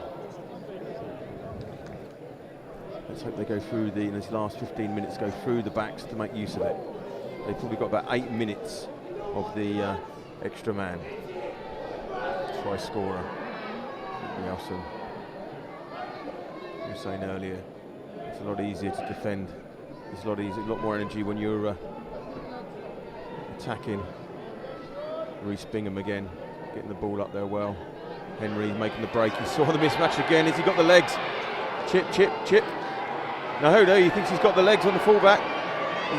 He needs support. He needs support. And that is exceptional play. Until that point, that's exceptional play. He couldn't get the ball out, so he kept hold of it. And that's what we were talking about earlier, Stash. Like, you know, he could have gone for it, but he held it because you don't shovel muck. Yeah, I probably would have gone for the kick through myself. I think he's got exceptionally. He's quite quick, but I think it means that sometimes the support players can't always keep up with him. And when you're in that situation, sometimes it's just worth the nudge ahead. You could force the mistake from the opposition, or you could end up with one of your team on the end of it. So he is a footballer. We know that he's got good skills. I would have liked to have seen him just put that in behind the defence. Yeah, I think you know, I was shouting, you know, chip, chip, kick, kick as we were going through there. That's what I would like to have seen. But once he got there, I thought he held onto it, and he was unlucky to drop it in, but he held onto it really, really well. And you know, just kind of, he didn't give a ball that wasn't there. And a lot of players would just give that ball because they'd wanted to see it. Yeah, the Wales player shepherded him well. He should have been trying to run towards his support player. Instead, the Wales player was able to sort of usher him away from his support. I think Henry was probably aware he was heading fairly rapidly towards the touchline, and maybe just took his concentration away from looking after that ball. But I like the fact he backed himself. 15, Aaron Humphreys, obviously the full-back. Henry decided that he's got a bit of pace, and he was going to test him, and I thought he took him out there really, really well. Yeah, I think you always have the advantage as the attacking player, because you know what's coming, you know where you're going to go. As a defence, you're always kind of second to the party because you're always second guessing where they're going to go next and what they're going to do.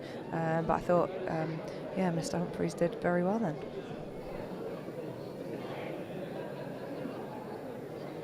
Michael Gregg enjoying his Sunday, lovely Sunday dinner, followed by a good game of rugby. Come on, Wales. Sunday dinner, that would be nice.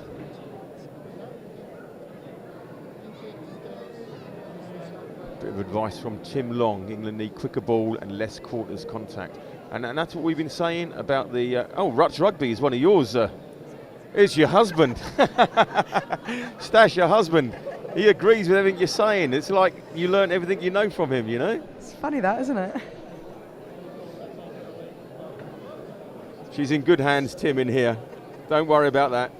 Good hands. Just waiting for him to bring me my roast dinner into the van. Oh, it's a long wait, this one.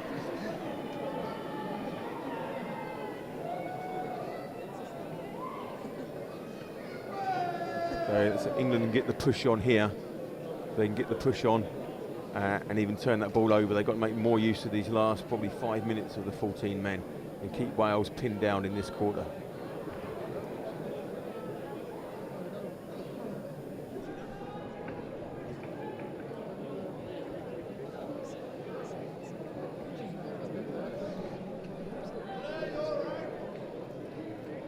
Yeah, so if we have a look here, you've got 3 England players up, and you've got the back 3 that we were talking about earlier, ready to cover the kick. The scrum's inside the 22, so I'd be expecting Wales to try and clear their lines here if they win this ball, and hopefully England able to receive that kick and put a counter attack together.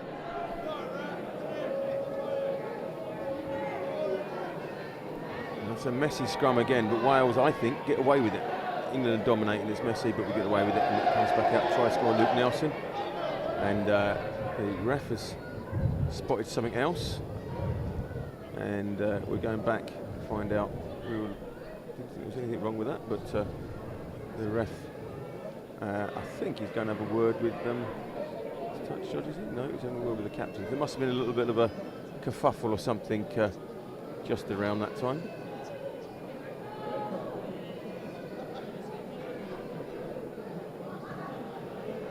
Telling the captain is that I want to go back to when I played Frowney Deaf. This was nice. He said, have a word with your players. So to bring the signer on, and we can take as long as we want, and not being the fittest man in the world at that moment in time, it was a nice little break from the game. And then the ref said, come on. I said, no, hang on, we haven't finished yet, you know. And every line out, we could get together and bring the signer on.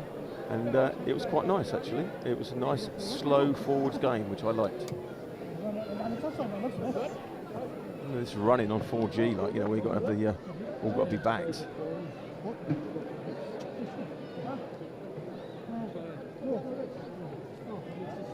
He was just going back for a reset. Yeah, I'm curious because the scrum's now about 15 metres in, well, 10 metres in front of where it was originally taken. So they're now outside the 22 and wouldn't be able to kick straight into touch. But just curious as to what that was for. But we'll have more of that. Yeah, Wales hooker standing up there and giving away the free kick for England to tap and go quickly. Not 100% sure that Wales were back 10 then, and again not rolling away, not releasing. Bingham, he's been big this game. Oh, that's crossing. Unfortunately, that is major crossing. A complete misunderstanding there, and Luke Nelson took out just only 2 Welsh players. Yeah, I think if the scrum had passed it, then I don't think it would have been given as crossing. But because he held on to the ball as long as he did, it obviously affected the Wales player's ability to put that tackle in on him.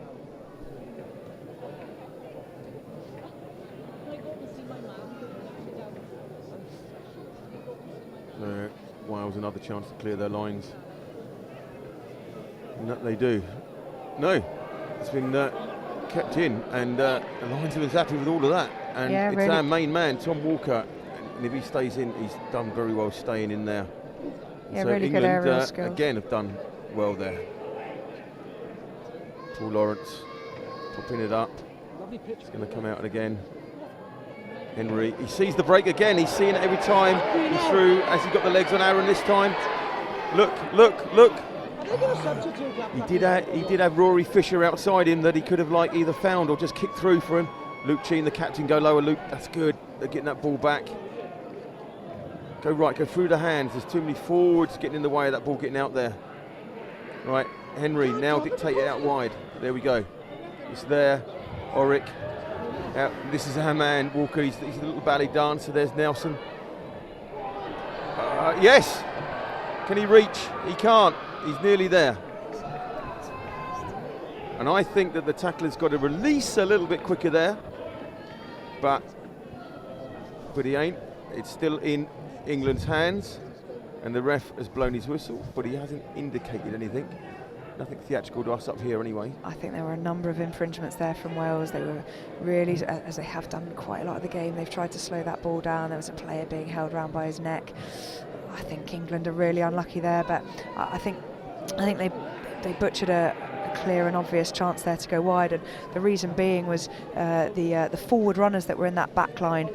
They were there as kind of decoy runners, but they just ran too early. So as Henry Peeble was giving that ball at 10, the forward runners had already run through, so the defenders immediately knew that they didn't need to be interested in them because they knew that ball was going in behind. And so for me, it's a timing issue in the back line, that if you're going to have a forward runner on the shoulder of your back, which I think is a good setup, they've got to be effective in in really interesting a defender. Otherwise, as Wales showed, they could just drift across and cover that space, even though to start with, at the start of the move, there'd been a huge amount of space, and England had numbers out wide, and just through the through not being able to fix those defenders, England lost that space.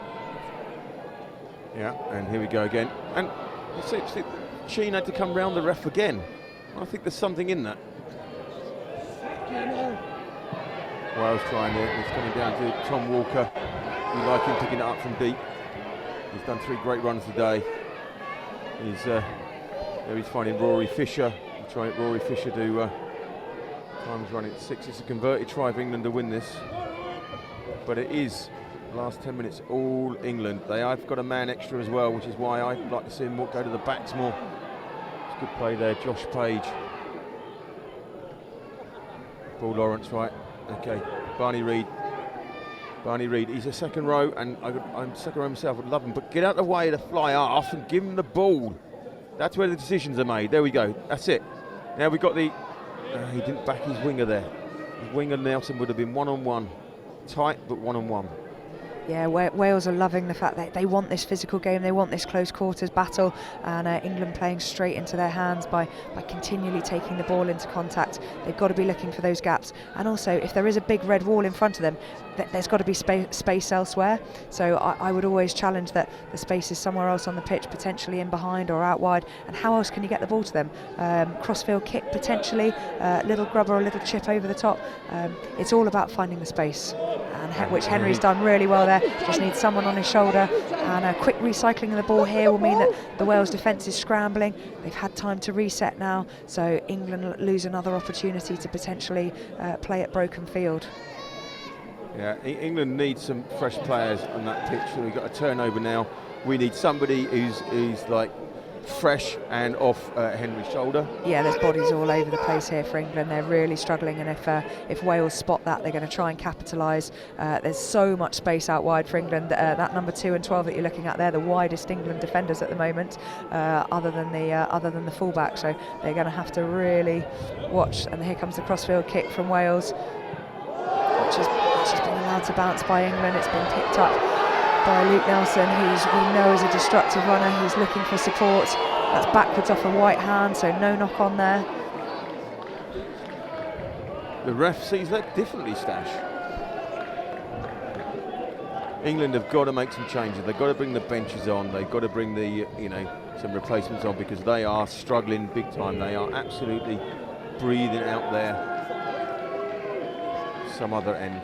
There's the knock on. There's the knock on, yeah. The second one was definitely the knock on. So we're going to go with the ref was right again.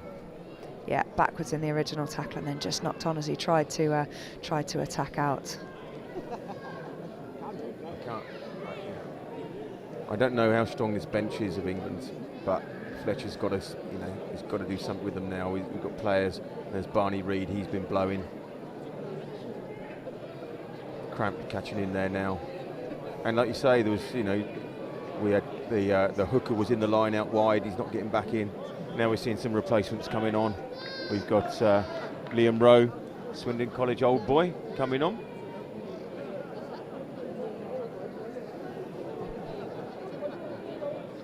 This will be his 14th cap. So he's an experienced lad. He knows how to. Knows what's needed out there, and he needs to get in there, and he needs to get on Henry's shoulder. That's what we need, and I think that's the end of Barney's game.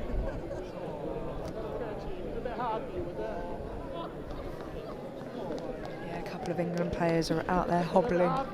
Noticed earlier Luke Nelson didn't look like he was running right. He seems to be walking a bit gingerly over towards that far touchline now.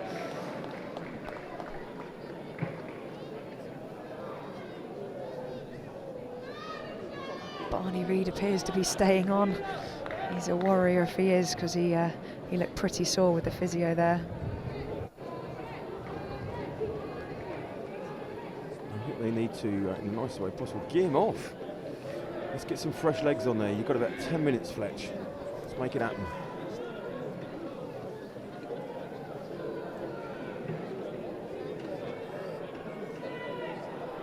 Andrew Healy took that. Gallagher, Riley. He's giving a high tackle. This is free ball for Wales. Maybe there was a little bit of influence from the crowd there. I thought it was unlucky. I thought he initially made contact around the chest, shoulder height, and just slipped up. He's done well there. Ulrich and Martin between them, pulling them down. Just look at the difference in speed for me between the recycling of the ball from the Wales team to the England team, and that's what's allowing them to break the gain line every time. They're finding gaps because England simply can't realign quick enough. There's Nelson hobbling, and there was 3 replacements in that run, and there's another one. There's another one. It's for Rob Mills, the 18 for Wales, and that was the bench coming to fruition. That's also his redemption for his earlier yellow card, making up to his teammates there for his earlier infringements that cost them 10 minutes when they were down to only 13 players. So Wales will be absolutely delighted that they've gone ahead even further, particularly seeing that they had a good 15-minute period where they were nowhere near matching the numbers of England. But it just shows you again that if you inject a bit of tempo into the game, if you're able to recycle that ball quickly, it means that the opposition are just scrambling, and that's when you find those gaps and those holes. You find your players out of position. Looking there, you've got Rory Fisher is standing at one of the closest guards, and although they didn't come that side, that's what happens when you get in behind, is your nearest players end up around the rucks, and they're not always the players that you would want in those positions. So really good intensity and tempo there from Wales to just keep getting in behind the England players and recycle, eventually getting a score over in the far corner. Yeah, that's just England. I mean, early in the season as well, there's a lot to be said for, there's great kick. Well. Yeah, great kick. Wales, it's easy for them to get together, because it's they're all closer knit, smaller England coming from all over the place, but they just seem to be generally fitter at this moment in time. England haven't used that bench as well as they could have done. I would have been saying, sort of even before half-time, that it was really clear and obvious from the start of the game that Wales were they wanted to draw England into that close quarters game. They wanted to try and slow things down at the ruck, and England have played into their hands by continually taking the ball into contact. So they've not been able to have the possession that they might want, and they've not been able to get any kind of continuity together. And again, Wales in behind here, good offload there, great step, good support line. And if they do have to recycle here and it does go to ground, England are going to have to really organise themselves to get any form of defensive line.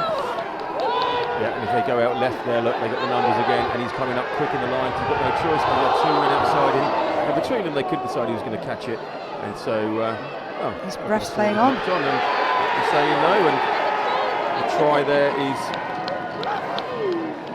not given. He's going to chat to the touch judge and have a word, see what and find out whether or not Richard Jones scored his first try. He hasn't, and there was a knock-on.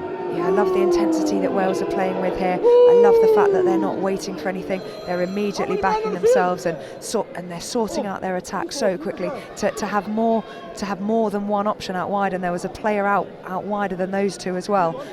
Just really tells you how Wales are able to recycle the ball without having to commit big numbers to the rucks, and that's really undoing England's defence at the moment. So credit to Wales for the tempo that they're bringing to this game.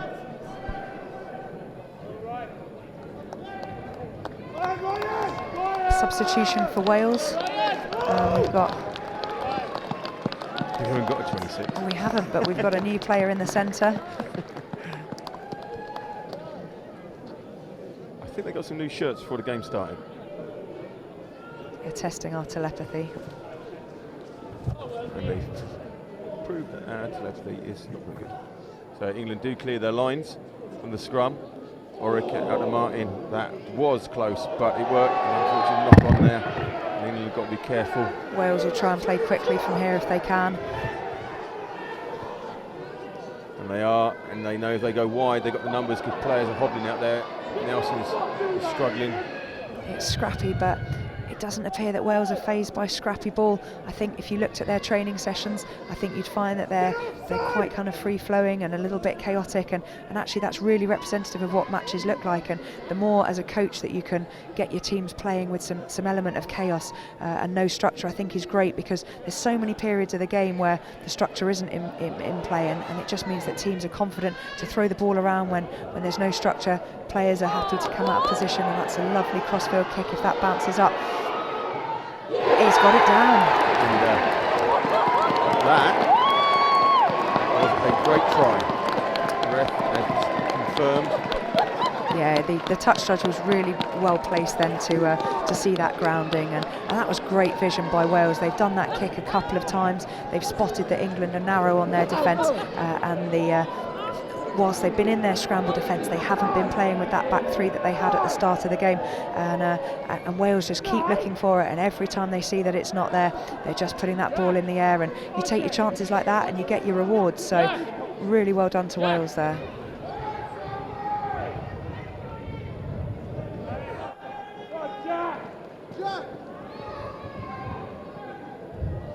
And that's Ben Fulton with the try, and as you can see, he's very pleased about that.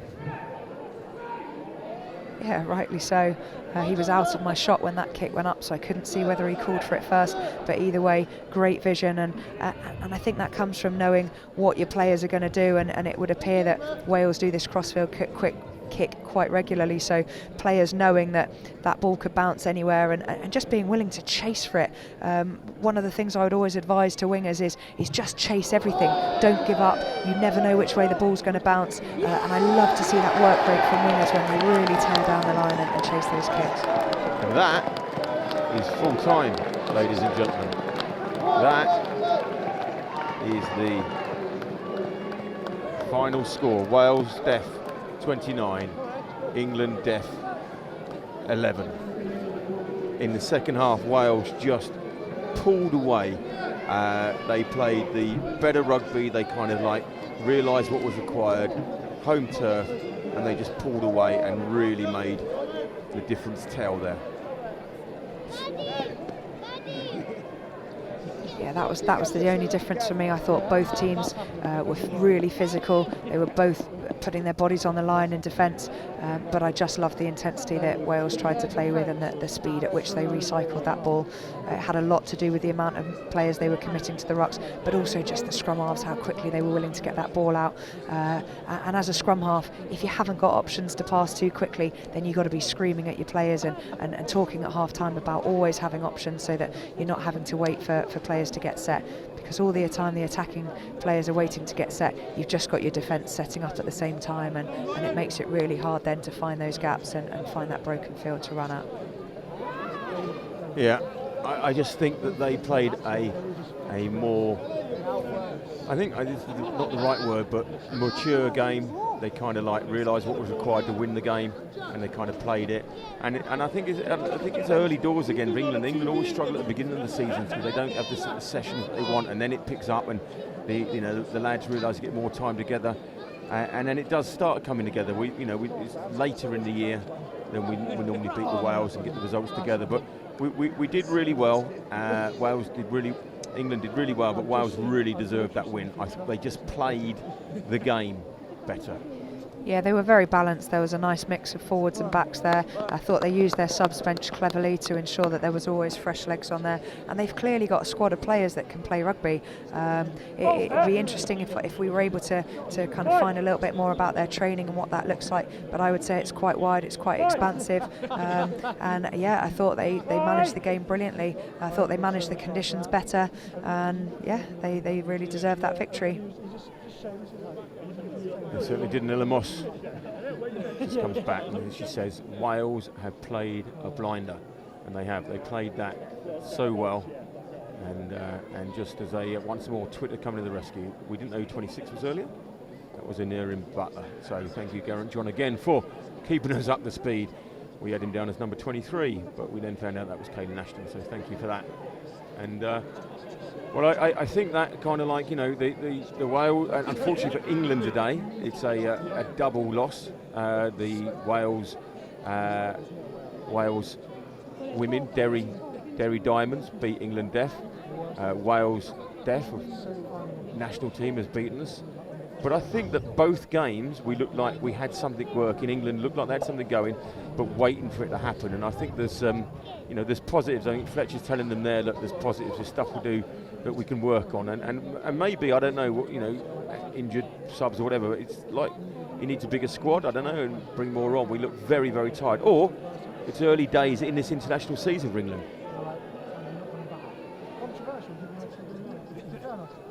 There's a very happy RJ Coles in the middle of the Welsh set up there.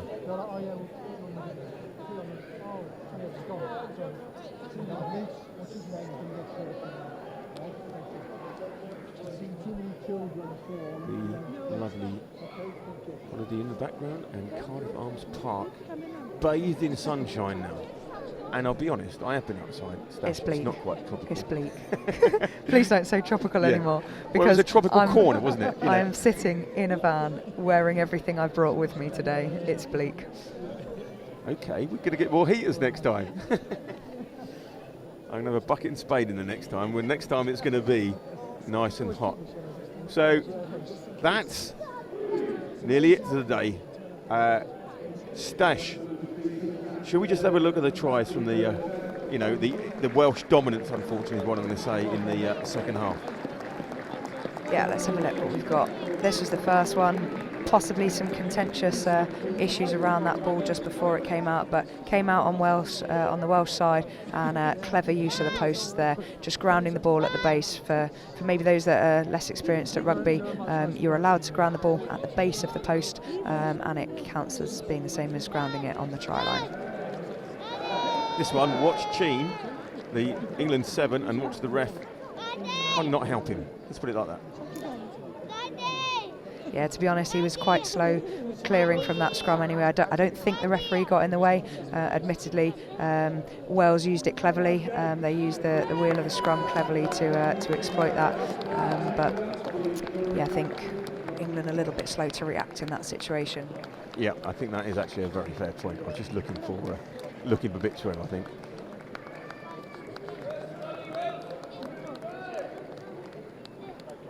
And England's comeback try, where we thought suddenly it was all happening for us. Yeah, we made hard work of it, but we got there in the end. Nice little pot ball to the winger there, who crashed over. That was a very nice pass, actually. Wales down to 13 at that point, so I think England would have been really disappointed if they hadn't scored with a two-man overlap.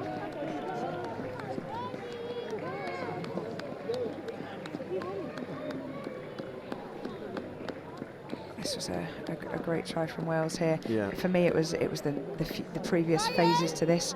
This was fairly sort of simple in terms of its execution. A good finish there though, to make up for his earlier yellow card. But the phases before that saw Wales receive that ball sort of inside their own half and then work the phases to get through to that position on the field. And that is John Cudd. Sorry. Yeah, John Cudd with the Broad Street Cup that Wales have now taken back, and unfortunately seem to hold on a lot more than England do. Yeah, let's hope it's not another 8 years before England get their hands on it. I don't think there's huge changes that England need to make, but I'd just like to see a little bit more tempo and intensity, getting the ball out quicker so that the opposition don't have time to reorganise their defence, and possibly keeping that ball away from contact, because I think if we were to stat up the amount of times that they lost the ball in contact or made mistakes in contact, I think England would be maybe wise to keep that ball in play as much as possible and away from contact, because I felt they almost played into the Welsh hands. Wales wanted that fist fight, they wanted that dogfight in the contact area, and I think England brought that to them. And the final try, and this was a classic.